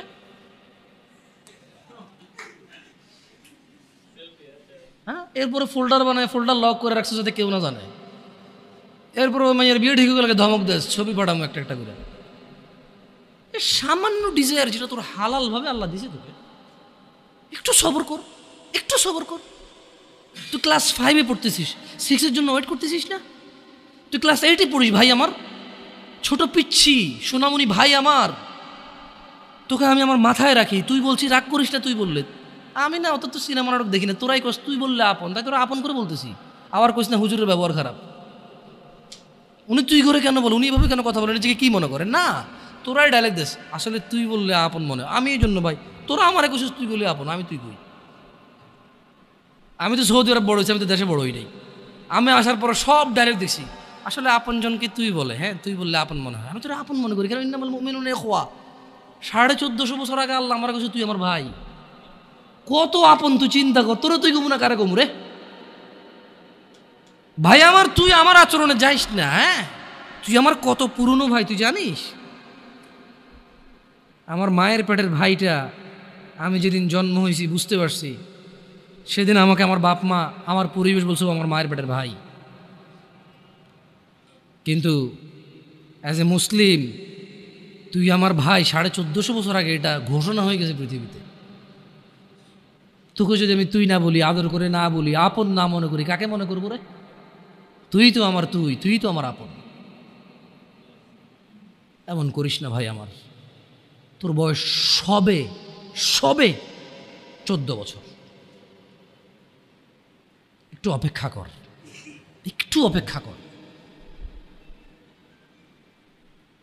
তোর বাপ বিয়ে করেছে, তুই পৃথিবীতে আসছিস। তুই এমনি আসিস নি, তুইও বিয়ে করবি, তুইও পৃথিবীর সমস্ত সুখ পাবি ইনশাআল্লাহ। তোর ছেলে সন্তানও এমনি আসবে না, তুইও আল্লাহর দেওয়া নিয়ামত উপভোগ করবি এবং আল্লাহর প্রশংসা করবি। অপেক্ষা কর ভাই আমার, অপেক্ষা কর। খবরদার, বেখেয়ালি হওয়া যাবে না। আর নিজের সামান্য ডিজায়ারকে ফুলফিল করার জন্য পৃথিবীর সবচেয়ে দামি সম্পদটাকে সবচাইতে সস্তা নিকৃষ্ট করে দেওয়া যাবে না। কেমন? বিয়ের পূর্বে কোনো মেয়ের গায়ে হাত দিবি না ভাই আমার, খবরদার। বিয়ের পূর্বে কোনো মেয়ের সাথে কথা বলবি না, খবরদার, তোর যোগ্যতা নেই ওর সাথে কথা বলার। তুই কে রে? বামন হয়ে চাঁদের দিকে হাত বাড়াবি না। আমার বোনরা চাঁদ। ওয়াল্লাহি যেদিন ইসলামী শাসন আসবে, যেদিন ইমাম মেহেদী আসবে, যেদিন ঈসা আলাইহিস সালাম আবার আসবে, ওনার বন্ধের উপর যারা হাত দেবে উনি হাত কেটে ফেলবে। তুই বামন হয়ে চাঁদের দিকে হাত বাড়াইস না। আমার বোনরা চাঁদ। ইসলাম মেয়েদেরকে চাঁদ বলেছে আর তোকে বামন বলেছে বেটা। তুই বেটা ছেঁড়া খাতা শুয়ে লাখ টাকার স্বপ্ন দেখিস, বিয়ের আগে মেয়ের গায়ে হাত দিস। তোর সাহস কত? তোর সাহস কত? তুই জানিস না মুহাম্মদ সাল্লাল্লাহু আলাইহি সাল্লাম বলছে নেক স্ত্রী দুনিয়াতে যা আছে ওর চেয়ে বেশি উত্তম। তুই কি করে ওর গায়ে হাত দিস বিয়ের আগে? তোর সেই যোগ্যতা আছে বল? তোকে আল্লাহ জাহান্নামে ফেলবে, তোকে আল্লাহ জ্বলন্ত আগুনে নিক্ষিপ্ত করবে, তোর শরীর পচবে, তোর শরীরের গন্ধে জাহান্নামীরা থাকতে পারবে না, তোকে আল্লাহ এত নিকৃষ্ট শাস্তি দেবে। কেন? কারণ তুই এত বড় জঘন্য কাজে লিপ্ত হয়েছিস। আমারে বুঝাস না মেয়েরা খারাপ, মেয়েরা খারাপ। আমি তো এত খারাপ দেখি না রে, তুই কোথায় তো খারাপ দেখিস? আমি তো দেখি তুই বেটা টেনে পড়িস মাত্র। তোকে আমি ছোট করে দেখছি না বেটা। তুমি বের হও, ছবি পাঠাও, নাহলে হাত কেটে ফেলবো আমি। দেখো আমি বিষের বোতল নিয়ে আসি, ছবি পাঠাও। তুই বেটা আমার বোনটাকে বেটা ফুসলেছিস বেটা। ফাজিল। মেয়েরা খারাপ, মেয়েদের খারাপের কারণে দুনিয়া শেষ। তুই কে রে? তুই কি? মেয়েরা খারাপ। শোন, আমাদের গ্রামে প্রবাদ আছে, ধর্মীয় কথা না এটা। এখন যেটা বলছি এটা প্রবাদ, এটা ধর্মীয় কথা না। কোনো মেয়ের যদি একবার হাঁটুর উপরে কাপড় ওঠে আর নামে না বেটা। তুই উঠাইছস হাঁটুর উপরে কাপড়, ও উঠায়নি। হাঁটু পর্যন্ত তুই উঠাইছস আর এখন সে নামাচ্ছে না। তুই মনে করিস তুই বেঁচে গেছিস না? তুই মনে করিস তোর জিনাই জেনা না? না বেটা, ও তোর সাথে জেনা করেছে, এরপরে তোকে বাদ আরেকজনের সাথে করবে, আরেকজনের সাথে করবে। আর তুই সূচনা, তুই ওকে শিখাইছিস, এটা সব গুণে তোর উপরে আসবে বেটা। তুই নিজের ছোট পাপিষ্ট মনে করিস না? তুই মনে করিস কি হয়েছে, আমি তো একটা চুমাই নিছি, আমি তোকে বলছি ছবি তুলে পাঠাও, টয়লেটে যাও, ব্লাউজ খুলে ছবি তুলে পাঠাও, জামা খুলে ছবি তুলে পাঠাও। বেটা ফাজিল, আল্লাহ তোকে হিদায়াত দিকে। আমিন। ভয় পা, আল্লাহকে ভয় পা। ছোট ভাই আমার, সবাই বুড়ো হয়ে মরে না, বহু মানুষ যৌবন্ত অবস্থায় মরে যায়। ছোট ভাই আমার, তোর ঘরেও বোন আছে, ভয় পা, আল্লাহকে ভয় পা। তুই এত বড় অপরাধে লিপ্ত হইস না। তুই মেয়েদের হাঁটু পর্যন্ত কাপড় তুলিস না, খবরদার, তুই এটা করিস না। তো মানুষ তো বেশি নাই, তারপর আলহামদুলিল্লাহ সবাইকে কবুল করুন। যেহেতু ঘরোয়া পরিবেশে, বলেন তো কোনো মেয়ে, আপনার বয়স তখন 16 বছর ছিল আর কি। আচ্ছা যান, কোনো একটা 14 থেকে 18 বছরের মেয়ে আপনাকে বলছে চলো আমরা একসাথে থাকি, বলেন 1 লাখ একটা পাবি না, 1 লাখ। আমি বলে দিচ্ছি, চ্যালেঞ্জ হলে আসিও, তুমি প্রমাণ করে দিও, যাও। মেয়ে কি বলো, মেয়েরা প্রেম হারাম ইসলামী বিয়ের পূর্বে সম্পর্কই হারাম। কিন্তু এর মধ্যেও কোনো মেয়ে ছেলেকে বলে না কিস করো, আমাকে একটা তোমার লুঙ্গি খুলে ছবি পাঠাও, বলে না। প্রত্যেকটা ছেলে বলে, এভরি সিঙ্গেল ছেলে বলে এটা।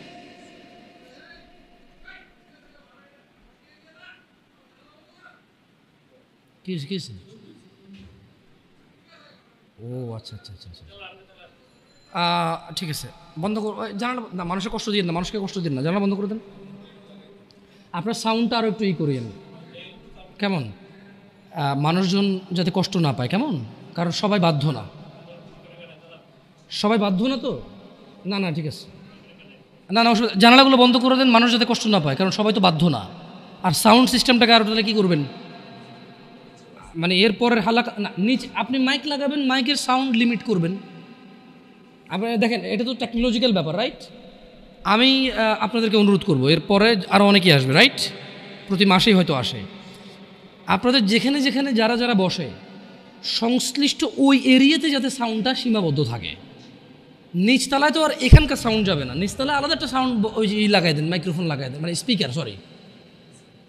নিচতলায় কি আর মাটিতে বাড়ি দিলে কে চেতে ওঠে, ওটা তো হয়। যাই হোক, তো তোমরা এই অন্যায়টা করবা না। আর যদি তোমাদের মনে হয় যে না, তোমাদেরকে কোনো 16 বছরের 17 বছরের যুবতী মেয়ে বলছে যে মানে আজে বাজে অফার করছে, আমাকে বলিও। আমার ফেসবুক আইডি তো জানাই আছে না, আমাকে বলে ভাই ভাই ভাই এক আজব ঘটনা ঘটে গেছে ভাই, 16 বছরের মেয়ে আমাকে বলতেছে আজে বাজে কথা।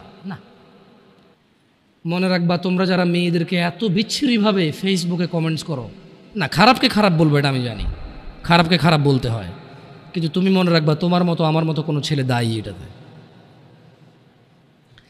কারণ আমার মনে হয় না কেউ প্রুভ করতে পারবে যে কোনো বিবাহ হয় নাই এমন মহিলা ছেলেদেরকে আজে বাজে প্রস্তাব দিবে, আমার মনে হয় না।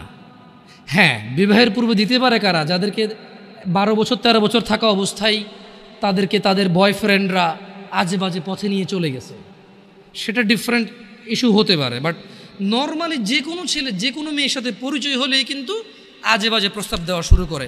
আল্লাহ আমাদেরকে বোঝার তৌফিক দান করুন। আর যুবক ভাইরা আমার, মনের দাসত্ব করা যাবে না। আল্লাহ সুবহানাহু ওয়া তাআলা কোরআনুল কারীমে বলছেন, ওয়ামা উবাররিউ নাফসি, সূরা মানে ইউসুফ আলাইহিস সালামের এই ঘটনাটা আমাদের জন্য খুবই প্রয়োজনীয়। কেন? এখানে আল্লাহ সুবহানাহু ওয়া তাআলা সূরা ইউসুফের মধ্যে ইউসুফ আলাইহিস সালামের একটা তথ্য তুলে দিয়েছেন আমাদেরকে। কি? ওয়ামা উবাররিউ নাফসি, ইউসুফ আলাইহিস সালাম বললেন, আর আমি নিজেকে নির্দোষ মনে করি না। ইউসুফ আলাইহিস সালাম কি বললেন? কি বলছে? ওয়ামা উবাররিউ নাফসি, আর আমি নিজেকে নির্দোষ মনে করি না। ইন্নান নাফসা লাআম্মারাতুন বিসসুই ইল্লা মা রাহিমা রাব্বি ইন্না রাব্বি গফুরুর রহিম। তিনি বলছেন যে আমি ইউসুফ আলাইহিস সালাম নিজেকে নির্দোষ মনে করি না। কেননা নিশ্চয় মানুষের নফস খারাপ কাজের নির্দেশ দিয়েই থাকে। তিনি কেন নিজেকে নির্দোষ মনে করে না? তিনি বলছে কারণ মানুষের যে নফস, যে সেলফ আছে, এটা খারাপ কাজের নির্দেশ দিতেই থাকে, কিন্তু সে নয় ইল্লা মা রাহিমা রাব্বি, কিন্তু সে নয় যাকে আমার রব দয়া করেন। তার মানে এই পৃথিবীতে ইউসুফ আলাইহিস সালাম বলতে চাচ্ছেন যে আমি নিজেকে নির্দোষ মনে করি না, তবে ওই লোকটা যাকে আমার রব দয়া করছে, নিশ্চয়ই আমার রব অতীব ক্ষমাশীল। তার মানে যদি আমরা আমাদের হৃদয়কে যদি আমরা চাই যে আমাদের হৃদয় আমাদেরকে জানার দিকে না ডাকুক, নেশার দিকে না ডাকুক, ব্যভিচারের দিকে না ডাকুক, জুলুম অত্যাচার সুদ ঘুষের দিকে না ডাকুক, যদি এটা আমি চাই, তাহলে আমি আমার রবের দয়া প্রত্যাশী হতে হবে এবং নিজেকে এমন কর্মব্যস্ততায় রাখতে হবে যেই কর্মফলে রব আমার উপর সন্তুষ্ট হয়ে আমাকে দয়া করবে, এবং সেই দয়ার বদৌলতে আমার হৃদয় বা আমার নফস আমাকে খারাপ কাজের আদেশ দিতেই থাকবে না। আল্লাহ তাআলা কোরআনুল কারীমে আরও বলছেন, ওয়ানাফসিন ওয়ামা সাওয়াহা, শপথ নফসের এবং যিনি তা সুবিন্যস্ত করেছেন তার, ফাআলহামাহা ফুজুরাহা ওয়া তাকওয়াহা, তারপর তাকে তার সৎ কাজের এবং তার অসৎ কাজের জ্ঞান দান করেছেন। একটা জিনিস খেয়াল করে দেখেন, আল্লাহ সুবহানাহু ওয়া তাআলা কি বলছেন? ওয়ানাফসিন ওয়ামা সাওয়াহা, আল্লাহ কসম করতেছে যে শপথ নফসের, মানে যে আমাদের সেলফ আর কি, সেলফ ভিতরে যে আমাদের সেলফটা আছে, নফস আছে, বাংলা কি কয় এটাকে? না, নফসের বাংলা হচ্ছে কি আত্মা, না আত্মা না মনে হয়। খের, নফস তো বুঝছেন আপনারা, কঠিন বাংলাটা জানতে হবে কারো থেকে ভালো, যারা ভালো বাংলা গ্রামার বোঝে। তো আল্লাহ তাআলা বলছেন যে শপথ নফসের, কারণ নফস হচ্ছে কি, যে জিনিসটা আমার মানে ব্যক্তি সত্তা আর কি, যেটা খুব অপরাধ প্রবণ হয় আর কি ব্যক্তিগতভাবেই। তো তিনি বলছেন যে ফাআলহামাহা ফুজুরাহা ওয়া তাকওয়াহা, শপথ ওই নফসের যেই নফসকে আল্লাহ তাআলা সৎ কাজ এবং অসৎ কাজের জ্ঞান দিয়েছেন। তার মানে আমরা বলতে পারবো না যে আমরা যে অসৎ কাজ করি আমরা নির্দোষ, কারণ আল্লাহ তো এটা আমাদেরকে কি দিছে, জ্ঞান দিছে কোনটা ভালো কোনটা খারাপ। কদ আফলাহা মান যাক্কাহা, সুতরাং সেই সফল কাম হয়েছে যে নিজেকে পবিত্র করেছে। ওয়া কদ খাবা মান দাসসাহা, আর সেই ব্যর্থ হয়েছে যে নিজেকে কুলুষিত করেছে। আল্লাহর সফলতা মানে হচ্ছে যে জান্নাতে গেছে তাকে আল্লাহ সফল বলেছে, যে জাহান্নামে যাবে তাকে আল্লাহ ব্যর্থ বলে। কেমন? এখানে সফলতা মানে পরীক্ষায় পাশ না, অধিক উপার্জনের অধিকারী হওয়া, অনেক বেশি রিজিক থাকা, 2-3টা বিয়ে করে ফেলা, গাড়ি বাড়ি থাকা, ভোটে দাঁড়াইয়া পাশ হয়ে যাওয়া, অথবা এলাকার মসজিদের সভাপতি হয়ে যাওয়াকে সফলতা বলে না। আল্লাহ সুবহানাহু ওয়া তাআলা যখন কোনো সফল কাম কাউকে বলে, আল্লাহ এটা মিন করে, এবং এটাই মূল উদ্দেশ্য যে সফল মানে হচ্ছে জান্নাতি। সফল মানে কি? যে লোক জান্নাতে যায় নাই সে সফল হয় নাই, যে লোক জাহান্নামে গেছে সে সফল হয় নাই, সে ক্ষতিগ্রস্ত হয়ে গেছে। কেমন? এইটা আমাদেরকে খেয়াল রাখতে হবে আমার ভাইয়েরা। আমাদের নফসের প্রতি আমাদের দুর্বলতা থাকবে, এটা ন্যাচারাল বিষয়। তবে যে হৃদয়কে আল্লাহ ভালো এবং মন্দের জ্ঞান দিয়েছে, এটা দিয়ে যদি আমরা আল্লাহর রহমতের কামনা করি, তাহলে আমাদের এই কুপ্রবৃত্তি থেকে আমাদের রেহাই পাওয়ার কি আছে, সুযোগ আছে। জুয়া একটা সময় ছিল কি মনে হয় এভাবে কার্ড দিয়ে এভাবে যারা খেলতো তাদেরকে জুয়া বলতো। মেবি ওইটাই একমাত্র জুয়া বলে মানুষ জানতো, যেখানে মানুষ হয়তো নিঃস্ব হয়ে যেত কেউ কেউ। ইভেন কেউ এরকম আছে যে বউ পর্যন্ত দিয়ে দিচ্ছে বাজিতে, যে এরপরে হারলে কি। আসলে বিবেক বুদ্ধি বিকৃত হয়ে যায়। তো আপনি এখন বলতে পারেন যে জামশেদ ভাই কী বলেন, কোনো মানুষ কি তার বউকে আরেকজনকে দিয়ে দেবে জুয়া খেলে? এরকম নিচে নামবে? তো আরেকজনের বউকে, লোক নিজের বউকে জুয়া খেলতে দিচ্ছে। কত মানুষ, কত বাপ মা আছে জানে মেয়ে এখানে চাকরিতে গেলে, ওখানে গেলে, এখানে গেলে মেয়ে হয়তো অবৈধ কর্মে, মেয়ের অনিচ্ছা সত্ত্বেও হয়তো ট্র্যাপে চলে আসতে পারে, হয়তো মেয়ে ওই রকম সিচুয়েশনে পড়ে যেতে পারে যে সে তার যে তার ইজ্জত আব্রু রক্ষা করতে পারবে না। তারপরে তো বাপ মা এগ্রি করতেছে। আপনি স্বামীর কথা কেন বলতেছেন? সে জুয়া খেলে দিয়েছে এই জন্য না। অনেক ক্ষেত্রে অনেক বাপ মা মনে করে যে চোখে উন্নতি করতে হলে অনেক কিছু করা লাগে, এটা বলে। আবার হয়তো বাপ মা তো মনে এরকম আসে না, হয়তো নিজের ছেলে সন্তান তো পিওর মনে করে সবসময়। কেমন? মানে ছোটোবেলা থেকে, একদম ছোটো থেকে পালে না, ইনোসেন্ট থাকে তো।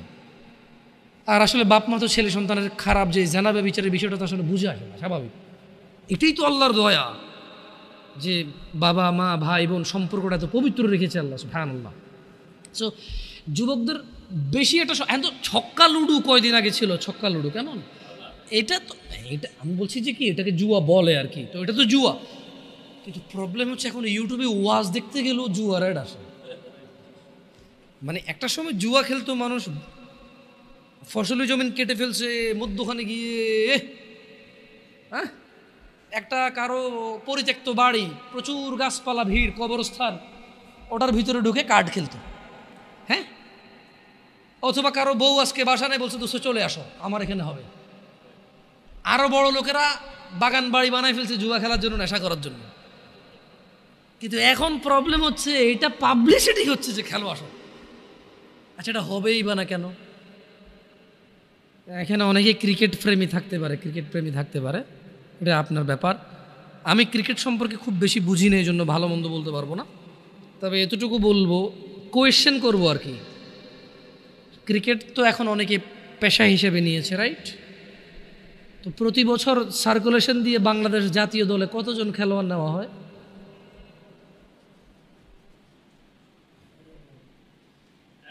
100 মনে হয় না। 100 খেলোয়াড় তো নিয়োগ হয় না, 16 কোটি মানুষ কিন্তু উদ্বুদ্ধ হয়ে খেলাতে। অমুকে গাড়ি করে ফেলছে ক্রিকেট খেলে, তমুকে বাড়ি করে ফেলছে ক্রিকেট খেলে, অমুককে সারা দেশে চিনে গেছে, অমুক সেলিব্রিটি হয়ে গেছে, রাইট? তো একটা দেশের যারা দেশের অর্থনীতি নিয়ে কাজ করে, আমি জানি না ওনারা কী চিন্তা করে আল্লাহু আলাম, হয়তো তাদের চিন্তা আরও বেটার, হয়তো আমার অল্প জ্ঞানে বুঝে আসে না আর কি, তাই আমি ওনাদের দোষ ধরবো না। তবে আমার অবুঝ মনে প্রশ্ন জাগে, 50 জন মানুষ নিয়োগ হয় না একটা চাকরিতে? পুরো বছরে 365 দিনে 50 জন মানুষ চাকরি করার সুযোগ নাই, কিন্তু পুরো রাষ্ট্রের মানুষ এটাতে পরিশ্রম করে, শেখে। আর তুমি বলবো যে ভাই খেলাধুলা এটা আসলে মনকে তৃপ্তি দেয়। এটা যদি শুধুই এক্সারসাইজ আর টাইম পাস হইতো তাহলে এত সিরিয়াসলি কেন পোলাপানি স্কুল কামাই করে এটা খেলে? যদি এটা শুধুই টাইম পাস আর এনজয় হইতো তাহলে আরও এই যে বাজিটা যেগুলো কেন হবে? আর নতুন করে তো এগুলোও দেখি হাতের মধ্যে রবার নেয়, দুই বন্ধু মুখের মধ্যে বাঁশি ঢুকাই দেয়, এইভাবে রবার টান দিয়ে আমার বাঁশি বাজলে হেরে গেছে। দেখছো ওইটাও খেলা, কিন্তু তো খেলা তো বহু।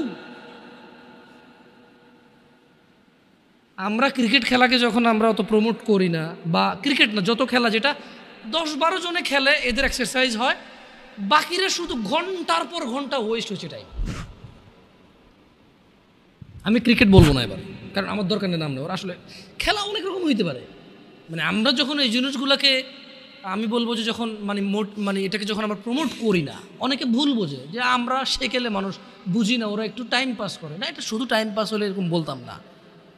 আমাদের আপত্তি লাগে কোন জায়গাগুলোতে যখন 11 জন বা 20 জন 22 জনে খেলে, 11 কোটি 20 কোটি মানুষ পুরো পৃথিবীতে যখন ইন্টারন্যাশনালভাবে হয়, তখন বিলিয়ন্স মানুষ যখন বসে বসে এটা 1 ঘন্টা দেখলে 1 বিলিয়ন ঘন্টা, 24 ঘন্টায় একদিন অফিসিয়াল ডিউটি মানুষের 8 ঘন্টা, তাহলে কত লক্ষ কোটি শ্রমবাজার নষ্ট হয়েছে।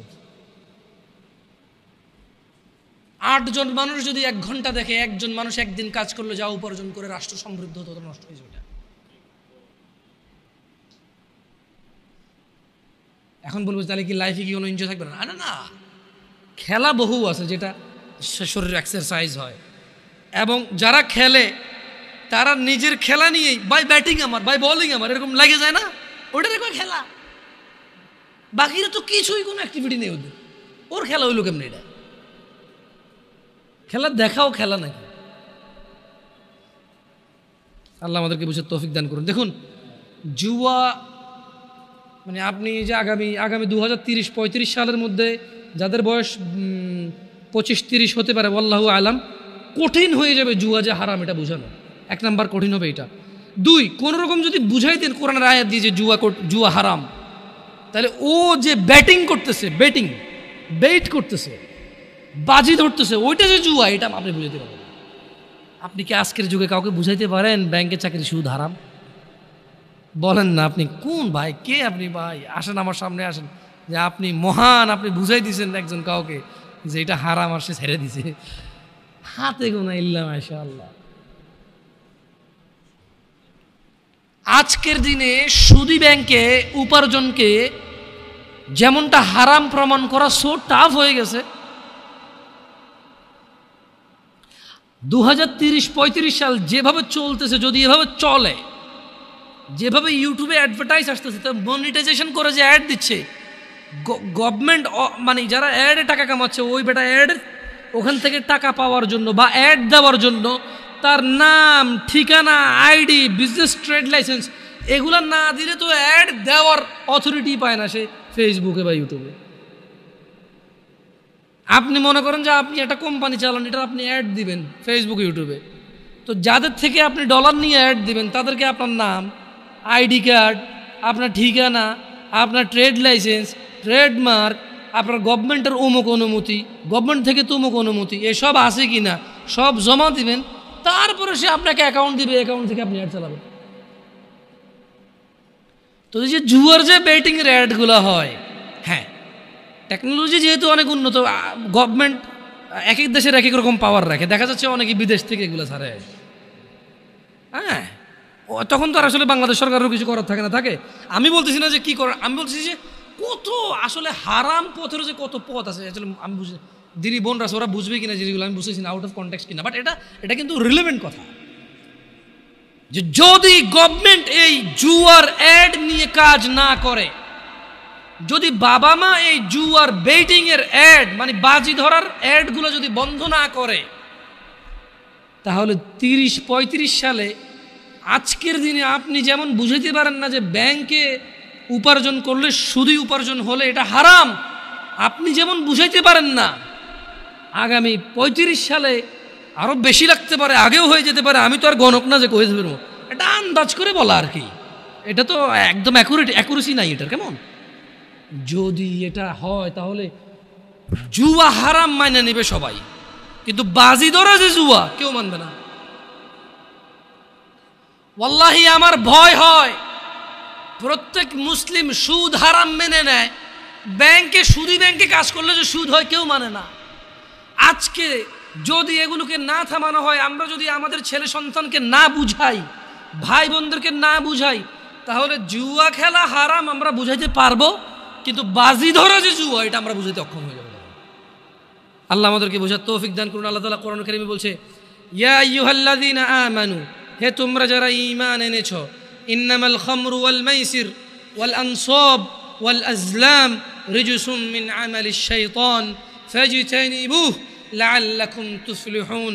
হে মুমিনগণ, তার মানে এখানে স্পেশালি যারা দাবি করে যে আমি মুসলমান তাকে বলা হচ্ছে, তুমি কি মুসলমান? তাহলে শুনে নাও, এই কাজগুলো তুমি করতে পারবা না। কোন কাজগুলো করতে পারবা না? তুমি যদি মুসলমান হইতে হয়, এগুলো হচ্ছে কি? ইন্নামাল খামরু ওয়াল মাইসির ওয়াল আনসাবু ওয়াল আজলাম রিজসুম মিন আমালিশ শাইতান। নিশ্চয়ই নেশা জাতীয় দ্রব্য, এবার এটা হতে পারে ইয়াবা, ফেন্সিডিল, হিরোইন, গাঁজা, সিগারেট, যেটা নেশা হয়। কেমন? আমি তো আর সব কিছুর নাম জানি না, ডিফারেন্ট ডিফারেন্ট নামে আসতে পারে। লিকুইড হতে পারে, পাউডার হতে পারে, ভাত দিয়ে খায় হতে পারে, পানিতে গুলা খায় হতে পারে, চাবায় চাবায় খায়, চুষে চুষে খায়, যেমনি খায় হইতে পারে, অথবা কেউ গ্রান নিচ্ছে। কেমন? যেভাবেই খায়, যেটা নেশা, যেটা কি নেশা। আল্লাহ বলছে যে তুমি মুসলিম, তবে তুমি শুনে নাও, নিশ্চয়ই নেশা, জুয়া মানে এই যে বাজি ধরাটা, হ্যাঁ, পূর্তি পূজা, পূজার বেধি ও ভাগ্য নির্ণয়, মানে গণকের কাছে যারা যায়, কেমন এই ভাগ্য নির্ণয় করার স্বর কেবল ঘৃণার বস্তু, শয়তানের কাজ। জুয়া খেললো যে শয়তানি করলো সে, মদ খেলো যে শয়তানি করলো সে, গণকের কাছে গেল যে শয়তানি করলো সে, এগুলো শয়তানের কাজ। আল্লাহ তাআলা বলছে যে তুমি যদি মুসলমান হও, ফাজতানিবু, কাজে তুমি এটা থেকে কি করো? নিজেকে বিরত রাখো। কেমন? কাজে তোমরা সেগুলো বর্জন করো, লাআল্লাকুম তুফলিহুন, যাতে করে তোমরা সফল হও। তার মানে যদি কেউ জান্নাতে যেতে চায়, সে জুয়া খেলতে পারবে না, নেশা করতে পারবে না, গণকের কাছে যেতে পারবে না। আরও হাজার নিষেধ আছে, এগুলো খুব ভ্যালুয়েবল নিষেধাজ্ঞা, যেগুলো আপনাকে জান্নাত থেকে বিমুখ করে দেবে। জেনা ব্যভিচার যদি সলভ হয়ে যায়, আমি বরঞ্চ বয়স্কদের চাইতে যুবকদের অপরাধ কম দেখি। আমি পার্সোনালি বয়স্কদের চাইতে যুবকদের অপরাধ কম দেখি, কিন্তু এই বয়স্ক অপরাধীগুলাই যুবক অবস্থায় ভালো ছিল। আজকের এই যুবক ভালো ছেলেগুলাই বয়স্ক হয়ে খারাপ হয়ে যাচ্ছে। আমি শুধু ইয়াংদের মধ্যে জেনার প্রবলেমটা বেশি পাইছি, আর নেশা, জেনার।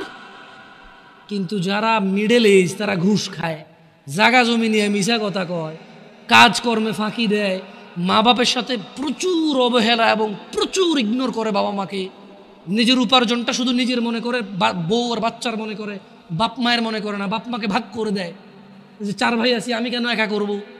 তোমার মেয়ে শহরের ওই ফ্ল্যাট পাইছে, আমি কি একা পাইছি? এটা আমি যুবকদের চাইতে মিড এজ এবং বড় এজের পুরুষদের অপরাধ বেশি দেখি। ওয়াল্লাহি আমার যুবক ভাই এবং যুবক বোন, এরা যদি নিজেকে জেনা থেকে সরাই নিয়ে আসতে পারে, সুবহানাল্লাহ সুবহানাল্লাহ, ওরা পৃথিবীর উন্নত চরিত্রের অধিকারী হতে পারবে। কারণ ওরা এখনো ঘুষ খাওয়ার সুযোগ আসে নাই, খায় না। যে নিজেকে জেনা থেকে বাঁচাবে, সে ঘুষ থেকেও বাঁচাবে। সিম্পল কথা না? দেখো যুবক ভাইরা আমার, আমাদের রব বলেছেন মুহাম্মদ সাল্লাল্লাহু আলাইহি সাল্লামকে, কুল, হে নবী বলে দিন, ইন্নামা হাররামা রাব্বিয়াল ফাওয়াহিশ, নিশ্চয়ই আমার রব হারাম করেছে অশ্লীলতাকে, মা যাহারা মিনহা ওয়া মা বাতন, যা প্রকাশ্যে এবং গোপনীয়তায়।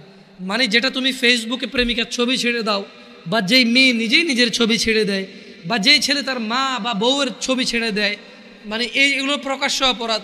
যে কোন কর্নারের দোকানে তালতলা, আমতলা, জামতলাতে গিয়ে একদম জনসম্মুখে বসে বসে সিনেমা নাটক দেখে, ওটা হচ্ছে প্রকাশ্য অপরাধ, প্রকাশ্য অশ্লীলতা। যে বসে বসে নিজে মোবাইলে দেখে, এটা হচ্ছে গোপনে অপরাধ, গোপনে অশ্লীলতা। তো আল্লাহ তাআলা বলছেন যে হে নবী আপনি বলে দিন, নিশ্চয়ই আমার রব নিষেধ করেছেন এমন অশ্লীলতাকে যেটা প্রকাশ্যে এবং যেটা অপ্রকাশ্যে বা গোপনে, ওয়া আন তাকুলু আলাল্লাহি মা লা তা'লামুন, আর তিনি নিষেধ করেছেন, হারাম করেছেন আল্লাহ সম্বন্ধে এমন কিছু বলা যেটা সম্পর্কে তোমার কোনো কি নেই, ধারণা নেই। দেখুন যুবক ভাই ও বোনরা আমার, আন আবি হুরায়রা রাদিয়াল্লাহু আনহু قال قال النبي صلى الله عليه وسلم لا يزني الزاني حين يزني وهو مؤمن, নিশ্চয়ই কোনো জানাকারী যখন জানা করে, জানা অবস্থায় তার ঈমান থাকে না, সে বেঈমান থাকে তখন। ওয়ালা ইয়াশরাবুল খামরা হিনা ইয়াশরাবু ওয়া হুয়া মুমিন, এবং কোনো নেশাগ্রস্ত ব্যক্তি যখন সে নেশা করে তখন সে মুমিন অবস্থায় থাকে না। কেমন এই জিনিসটা আমাদের খুবই খুবই গুরুত্ব দিয়ে ভাবতে হবে। যখন কেউ জানা করে, মুহাম্মদ সাল্লাল্লাহু আলাইহি ওয়াসাল্লাম বলছেন যে তখন তার ঈমান থাকে না। যখন কেউ নেশা করে, গাঁজা টানে, গাঁজা, হ্যাঁ, যখন কেউ গাঁজা টানে, যখন কেউ মদ পান করে, তখন তার ঈমান তার সঙ্গে থাকে না। এইটা খুবই বিপজ্জনক সিচুয়েশন। ওই অবস্থায় যদি কেউ মারা যায় তাহলে সে একেবারে সোজা ঈমান ছাড়া মরে গেল। আর যে ঈমান ছাড়া মরে গেল তার হিসাব ছাড়া জাহান্নাম হয়ে যাবে। যে ঈমান ছাড়া মরে গেল তার হিসাব ছাড়া জাহান্নাম হয়ে যাবে। যে ঈমান নিয়ে মরল তার হিসেব হয়ে ফয়সালা হবে। যে ঈমান ছাড়া মরে গেল, বেঈমানের হিসাব একটাই, সে জাহান্নামী। যে আল্লাহ এবং তার রাসূলের প্রতি ঈমান রাখে না, আখিরাতের প্রতি ঈমান রাখে না, যে বেঈমানি করে আল্লাহর সাথে, তার বিধান হচ্ছে সে চিরস্থায়ী জাহান্নামী হয়। কেমন, এটা খুব ইম্পর্টেন্স এই হাদিসটার ব্যাপারটা। ওয়ালা ইয়াসরিকু হিনা ইয়াসরিকু ওয়া হুয়া মুমিন, কোন চোর চুরি করা অবস্থায় ঈমানদার থাকে না। ঘুষখোর যখন ঘুষ নেয় তার ঈমান চলে যায়। ঘুষখোর যখন ঘুষ নেয় তখন তার ঈমান থাকে না। কাউকে বাধ্য করে কারো ট্রাক থেকে মাল নামায় ফেলে, যে ট্রাকের ড্রাইভার যখন 13 লিটার তেল 2 লিটার বের করে চুরি করে 11 লিটারের স্লিপকে যখন 13 লিটার লেখে, তখন তার ঈমানটা চলে যায়। ওই অবস্থায় সে মুমিন থাকে না। যখন কোনো কর্মজীবী মানুষকে বলেছে তুমি এই কাজটা করবা, সে কাজ করে, বিশ্রামের প্রয়োজনে বিশ্রাম করে, কিন্তু সে কাজ করে, বিশ্রাম করে। আন আয়েশা রাদিয়াল্লাহু তাআলা আনহা قال, আয়েশা রাদিয়াল্লাহু তাআলা আনহা থেকে বর্ণিত, তিনি বলেন আন্না রাসূলুল্লাহ সাল্লাল্লাহু আলাইহি ওয়াসাল্লাম, আল্লাহর নবী সাল্লাল্লাহু আলাইহি সাল্লাম قال, তিনি বলেছেন, ইয়া উম্মাতা মুহাম্মদ, হে উম্মতে মুহাম্মদ, মা আহাদুন আগিয়ারা মিনাল্লাহ, হে মুহাম্মদ সাল্লাল্লাহু আলাইহি সাল্লামের উম্মত নারী এবং পুরুষরা, তোমাদের মধ্যে কেউ আল্লাহর চাইতে বেশি আত্মমর্যাদা বোধ রাখো না। ও উম্মতে মুহাম্মদরা, ও মুহাম্মদ সাল্লাল্লাহু আলাইহি সাল্লামের যুবক উম্মত, বৃদ্ধ উম্মত, নর এবং নারী উম্মত, তোমরা যারা মনে করো তোমরা উম্মতে মুহাম্মদ, তোমরা যারা মনে করো আখিরাতে তিনি তোমাদেরকে সুপারিশ করুক, তিনি বলছেন মা আহাদুন আগিয়ারা মিনাল্লাহ, এ পুরো পৃথিবীর যত মানুষ আছে এদের কেউ আল্লাহর মতো মর্যাদা রাখে না। আল্লাহ এর চেয়ে অনেক বেশি আত্মমর্যাদা বোধ রাখেন। আইয়ারা আবদাহু আও আমাতাহু তাজনি, আর এই মর্যাদাবান আল্লাহ সুবহানাহু ওয়া তাআলা তিনি এটা দেখতে চায় না ওনার কোনো বান্দা এবং বান্দি জিনা করতেছে, এটা আল্লাহ দেখতে চায়। সো জিনা করার পূর্বে তুমি এটা ভেবে নিও, ইয়া উম্মাতা মুহাম্মদ, হে মুহাম্মদ সাল্লাল্লাহু আলাইহি সাল্লামের উম্মতরা, লাউ তা'লামুন, যদি তোমরা জানতে, মা আ'লাম, যা আমি জানি, লাদহিকতুম কালিলা, তবে তোমরা অল্পই হাসতে, ওয়ালা বাকাইতুম কাসীরা, তোমরা অনেক বেশি বেশি কাঁদতে। বিটিএস এবং ট্রান্সজেন্ডার নিয়ে হালকা একটু কথা বলবো, বেশি কথা বলবো না, এরপরে প্রোগ্রাম আমি শেষ করে দেবো, কারণ মোটামুটি জি জি প্লিজ আজান দিবেন না, মসজিদে আজান হয়ে গেছে না, দিতে হবে। তারপরে এখানে একামত দিয়ে নামাজ পড়ে ফেললে মনে হয়ে যায়, মানে যখন আজান চতুর্পাশে হয়ে যায়। আচ্ছা, তো আসলে বিটিএস এবং ট্রান্সজেন্ডার খুব ইস্যু। বিটিএসটা নিয়ে অনেকেই জানে না, আর আমরাও এত বেশি এটা নিয়ে মাথা ঘামাইছি, কিন্তু এতটা ঘামানো মনে করি না যে প্রবলেম হবে, কারণ এটা বাংলাদেশিরা কখনো অ্যাকসেপ্ট করবে না। কেমন, কারণ এটা ছেলে মেয়ের মতো সাইজে আছে। জাযাকাল্লাহ খাইর সালাম। একটা ছেলে কাপড় পরছে বা লিপস্টিক দিছে, এইটা একটা বিকৃত মন মানসিকতার কাজ। কেমন, মানে সে হলো পুরুষ, সে মেয়ে সাজতে চায়, এটা এক ধরনের মন মানসিকতা। কিন্তু ট্রান্সজেন্ডার যেটাকে বলতেছে, এটা ফার ডেঞ্জারাস। মানে একটা ছেলে লিপস্টিক দিছে, আপনি পানি ধুইছেন, চলে গেছে, রাইট? তাহলে তার কাম ব্যাক করার সুযোগটা খুব সহজ। একটা ছেলে এখানে খোপা বাঁধছে, এভাবে টান দিয়ে বেনিটা বাইর করছে, খোপাটা খুলে গেছে, চুলটা কেটে ফেলছে, কাম ব্যাক হওয়া সহজ। একটা ছেলে শাড়ি পরছে, শাড়িটা খুলে পাঞ্জাবি জামা পরলো, কাম ব্যাক হওয়া সহজ। কিন্তু ট্রান্সজেন্ডার যেটা, এটা সো হার্ড।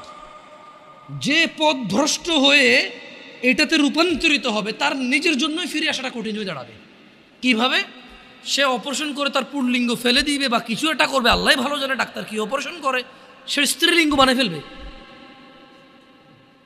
মানে তার পুল্লিঙ্গকে সে স্ত্রীলিঙ্গ অপারেশন করে বানাবে। তার এই যে এখানে ব্রেস্ট আছে আমার, সে এখানে আলাদা গোস্ত দিয়ে, যেভাবে মহিলাদের ব্রেস্ট, এরকম ব্রেস্ট সে অপারেশন করে ব্রেস্ট লাগাবে। কি বলে, মানে এখনো বলতেছি কিন্তু বুঝতেছি না ঘটনা। মানে আমি বলতেছি, আমি নিজেও কল্পনা করতে পারতেছি না যে কেমনে সম্ভব, কি সম্ভব। বাট এটা ইউরোপে কিছু টক শো দেখলে বোঝা যায়। বাংলাদেশেও কিছুদিন আগে একটা কলেজে এরকম চান্স পেতে চাইছিল একজন। তার মানে যারা নিউজ বা সংবাদকর্মী আছে, ওনারা খুব হাইলাইট করতেছে, ওনারা ফিলিস্তিনের পক্ষও বলে, আবার এগুলোর পক্ষও বলে, বুঝছেন ওনাদের অবস্থা। যাই হোক, তো মানে একটা কথা মনে রাখিও ভাইরা আমার, তোমরা বা তোমাদের ছোট ভাই বা তোমাদের ছেলে সন্তানের যুগ বড়ই কঠিন যুগ আসতেছে। তোমরা তোমাদের পরিবারে ঘোষণা দিয়ে দাও রবের পক্ষ থেকে। রব বলছে লাআনাহুল্লাহ, আল্লাহর লানত করেন, আল্লাহ অভিশাপ করেছেন কাকে? وقال لأتخذن من عبادك نصيبا مفروضا, আল্লাহ তাকে লানত করেন। এবং শয়তান বলে, শয়তান কি বলে? আমি অবশ্যই আপনার বান্দাদেরকে এক নির্দিষ্ট অংশকে আমার অনুসারী করে নেব। তো কিভাবে অনুসরণ করবে? আল্লাহ শয়তানকে লানত করেছে। এভাবে হাঁটাহাঁটি করিয়েন না, কেমন ক্লোজ করে দিতে হবে না? খুব সিম্পল, যখন বের হবে একটা কার্টন ধরে রাখবেন, সব একটা একটা নিয়ে বের হয়ে যাবে। এগুলো নিয়ে হই হুল্লোর, কদিন পরে জিলাপিও দিবেন আপনার মনে হচ্ছে আমার। কি ভাই, ঢাকা শহরে এরা থাকে, কেউ বিস্কিট খাওয়ার জন্য এখানে আসছে না? দিচ্ছেন, আল্লাহ কবুল করুক, ভালো কাজ, ভালো কাজ। কিন্তু ঢাকায় মানে এই বনশ্রী এলাকায় যে লোক থাকে, তার ভাড়া মিনিমাম 20,000 টাকা। আমি খেয়াল করে দেখছি, এখানে এর নিচে ভাড়া নাই। তো আপনার বিস্কিট খায় কতটুকু ওর উপকার হয়ে যাবে, আর লাভ হয়ে যাবে, মানে দরিদ্রতা কমে যাবে। আউযুবিল্লাহি মিনাশ শাইতানির রাজিম। আল্লাহ তৌফিক দান করুক, যারা দিছে আল্লাহ কবুল করুক, আর যারা খাইছেন দোয়া করিয়েন। না, খাওয়া যাবে, এটা তো মানে এটা ভালো প্রচলন। আউযুবিল্লাহি মিনাশ শাইতানির রাজিম। লাআনাল্লাহ, আল্লাহ শয়তানকে লানত করেছেন। আর শয়তান আল্লাহকে বলতেছে যে নিশ্চয়ই আমি আপনার বান্দাদের একটা অংশকে আমার অনুসারী করে নেব। কিভাবে? ওয়ালা উদিল্লান্নাহুম ওয়ালা উমান্নিয়ান্নাহুম ওয়ালা আমুরান্নাহুম ফালইউবাচ্চিকুন্না আযানাল আনআম ওয়ালা আমুরান্নাহুম ফালইয়ুগাইয়িরুন্না খালকাল্লাহ ومن يتخذ الشيطان وليا من دون الله فقد خسر خسرانا مبينا। যুবক ভাই ও বোনরা আমার, আমি শেষ করব আমার কথা, মনোযোগ দিয়ে শোনো। হতাশার বড়ই হতাশা সামনে নেমে আসতেছে। শয়তানকে আল্লাহ লানত করেছে। শয়তান বলছে যে আমি অনুসারী করব আপনার কিছু বান্দাকে আমার। কিভাবে? আমি তাদের পথ ভ্রষ্ট করব, অবশ্যই তাদের হৃদয়ে আমি মিথ্যা বাসনা সৃষ্টি করব। আমি তাদের হৃদয়ে মিথ্যা বাসনা সৃষ্টি করব এবং আমি তাদেরকে নির্দেশ দেব। শয়তান বলছে আমি আপনার বান্দাদেরকে নির্দেশ দেব কি? ফলে তারা পশুর কান ছিদ্র করবে, আমি ওদেরকে ফুসলাবো, দে ছিদ্র করে দে কান ফোড়াই দে পশুর, তারা আমাকে অনুসরণ করে পশুর কান ছিদ্র করবে, আর আমি অবশ্যই তাদেরকে নির্দেশ দেব, ফলে তারা আল্লাহর সৃষ্টি আমাকে বলেছেন, ফলে তারা আল্লাহর সৃষ্টি বিকৃত করবে, আর আল্লাহর পরিবর্তে কেউ শয়তানকে অভিভাবক রূপে গ্রহণ করলে সে স্পষ্ট ক্ষতিগ্রস্ত হয়। দেখেন, শয়তান মানুষকে পথভ্রষ্ট করবে, রাইট? আল্লাহর কাছে শয়তান একটা ওয়াদা, মানে শয়তান আল্লাহকে বলছে যে আল্লাহ, আমি তো আপনার একটা বান্দার একটা অংশকে আমি নিয়ে নেব। তো কিভাবে? বলে যে আমি ওদের অন্তরে এমন বাসনা দেব, আমি বলবো পশুর কান ছেঁড়া, পশুর কান ছেড়ে দেবে। আমি বলবো তুই তোর পুরুষ, তোর এখানে স্তন লাগা, ও লাগাবে। আমি বলবো যে তোর পুল্লিঙ্গ করাটা তুই স্ত্রীলিঙ্গ করে ফেলবে। আমি একটা অংশকে অবশ্যই আমার অনুসারী করে ফেলবো। আমি বলবো পুল্লিঙ্গ, তোর লিঙ্গ কেটে তুই মহিলা হয়ে যাবে। আমি বলবো তুই পুরুষ না, তুই তোর স্তন বড় করে ফেল, হরমোন ডাক্তার সায়েন্স বের হবে। আমি ওদেরকে হেল্প করবো বলতে যে এই পুরুষের শরীরের ভিতরে কিছু হরমোন চেঞ্জ নিয়ে আসো, ওর হরমোন চেঞ্জের কারণে ওর মহিলাদের মতো স্তন হবে, ওরকম লিঙ্গ পরিবর্তন হবে, ওর আকার আকৃতি আচার ব্যবহার বিহেভিয়ার চেঞ্জ হবে ওর। আমি বলবো করতে, ও করবে। আল্লাহ ওকে বলে দিছে। শয়তান যখন বলল যে আমি কিছু লোককে আমার অনুসারী করব, এদের পুরুষকে মহিলা বানাই দেবো, মহিলাকে পুরুষ বানানোর জন্য আমি প্ররোচনা দিব, আর এরা পুরোপুরি পুরুষ হতে পারবে না, কারণ এই বাচ্চা জন্ম দেওয়ার ক্ষমতা রাখবে না। এই পুরুষ লিঙ্গকে বিকৃত করে মহিলা সাজবে, কিন্তু প্রেগনেন্সি নিতে পারবে না। ভবিষ্যতে হইতে পারে, এত বড় গলা, আল্লাহু আলাম, ওয়াল্লাহু আলাম। ওই যে টেস্ট টিউব না কি কয়, অবিবাহিত মহিলার পেটে বাচ্চা আসতেছিল, টেস্ট টিউবের মাধ্যমে, আল্লাহু আলাম। শয়তান বলছে যে আমি ওদেরকে বাসনা সৃষ্টি করব, আর আমি যা বলবো তা করবে। তো কর্তুক আমি ওদেরকে বলবো, আল্লাহ আপনি যে সৃষ্টি করছেন সুন্দর, এটাকে পরিবর্তন করতে বলবো, ওরা পরিবর্তন করে ফেলবে। আর এই ট্রান্সজেন্ডার মানে ট্রান্স ম্যান বা ট্রান্স ওমেন, এটার একটা জ্বলন্ত চূড়ান্ত প্রমাণ। অনেকে কিন্তু ট্রান্সজেন্ডারটাকে হিজড়া মনে করতেছে। না, হিজড়া এটা আল্লাহর সৃষ্টি, এটাই সৌন্দর্য আল্লাহর। এটা কিন্তু আল্লাহর বিকৃত সৃষ্টি না। আপনি যেরকম আল্লাহর সুন্দর সৃষ্টি, মহিলা যেরকম আল্লাহর সুন্দর সৃষ্টি, হিজড়াও আল্লাহর সুন্দর সৃষ্টি। কিন্তু এই ট্রান্সজেন্ডার এটা হচ্ছে বিকৃতি, এটা আল্লাহ সৃষ্টি করেন, এটা ওরা বানাচ্ছে। আল্লাহ ওদেরকে বলে দিছে, শয়তানকে বলে দিছে, তুই যাদেরকে ডাকবি আর যারা তোর এই ফাসলানিতে চলে আসবে, কেমন? আল্লাহ বলছে, ওয়া মান ইয়াত্তাখিযিশ শাইতানা ওয়ালিয়্যাম মিন দুনিল্লাহ ফাকাদ খাসিরা খুসরানাম মুবিনা। যারা তোমার উপদেশ নিয়ে তোমাকে অভিভাবক হিসেবে গ্রহণ করবে, তারাই হবে স্পষ্ট ক্ষতিগ্রস্ত। আল্লাহ আমাদেরকে বুঝার তৌফিক দান করুন। দিনী ভাইয়েরা, আত্মহত্যা নিয়ে কথা বলার ইচ্ছা ছিল, আজকের লম্বা করব না আলোচনাটা। আপনারা অনেকেই আসছেন, আমাকে কথা বলতে বলেছে আধুনিক সমাজে, যুব সমাজের সমস্যা ও সমাধান। যুবক ভাই, তুমি সিসি ক্যামেরা যেরকম মানুষকে দেখে, আল্লাহ ফেরেশতা নিয়োগ দিছে এবং আল্লাহ নিজেও দেখে। সিসি ক্যামেরা যেরকম রেকর্ডিং হয় তোমার কৃতকর্ম, আল্লাহ ফেরেশতা দিয়ে রাখছে, ওরা লিখে রাখে তোমার কৃতকর্ম। এই জিনিসটা তোমাকে আমি সমস্যার সমাধানটা বলে দিচ্ছি, যে তুমি কিরামান কাতিবিন, সম্মানিত লেখক বর্গ, বোন আমার, ভাই আমার, তোমাদের উভয়কে আমি বলতেছি, তোমরা শুধু সিসি ক্যামেরার উদাহরণটা নিয়ে নিজেদেরকে শুধরাই ফেলো। তোমাদের আর কোনো উপায় নাই, সমাধান একটাই।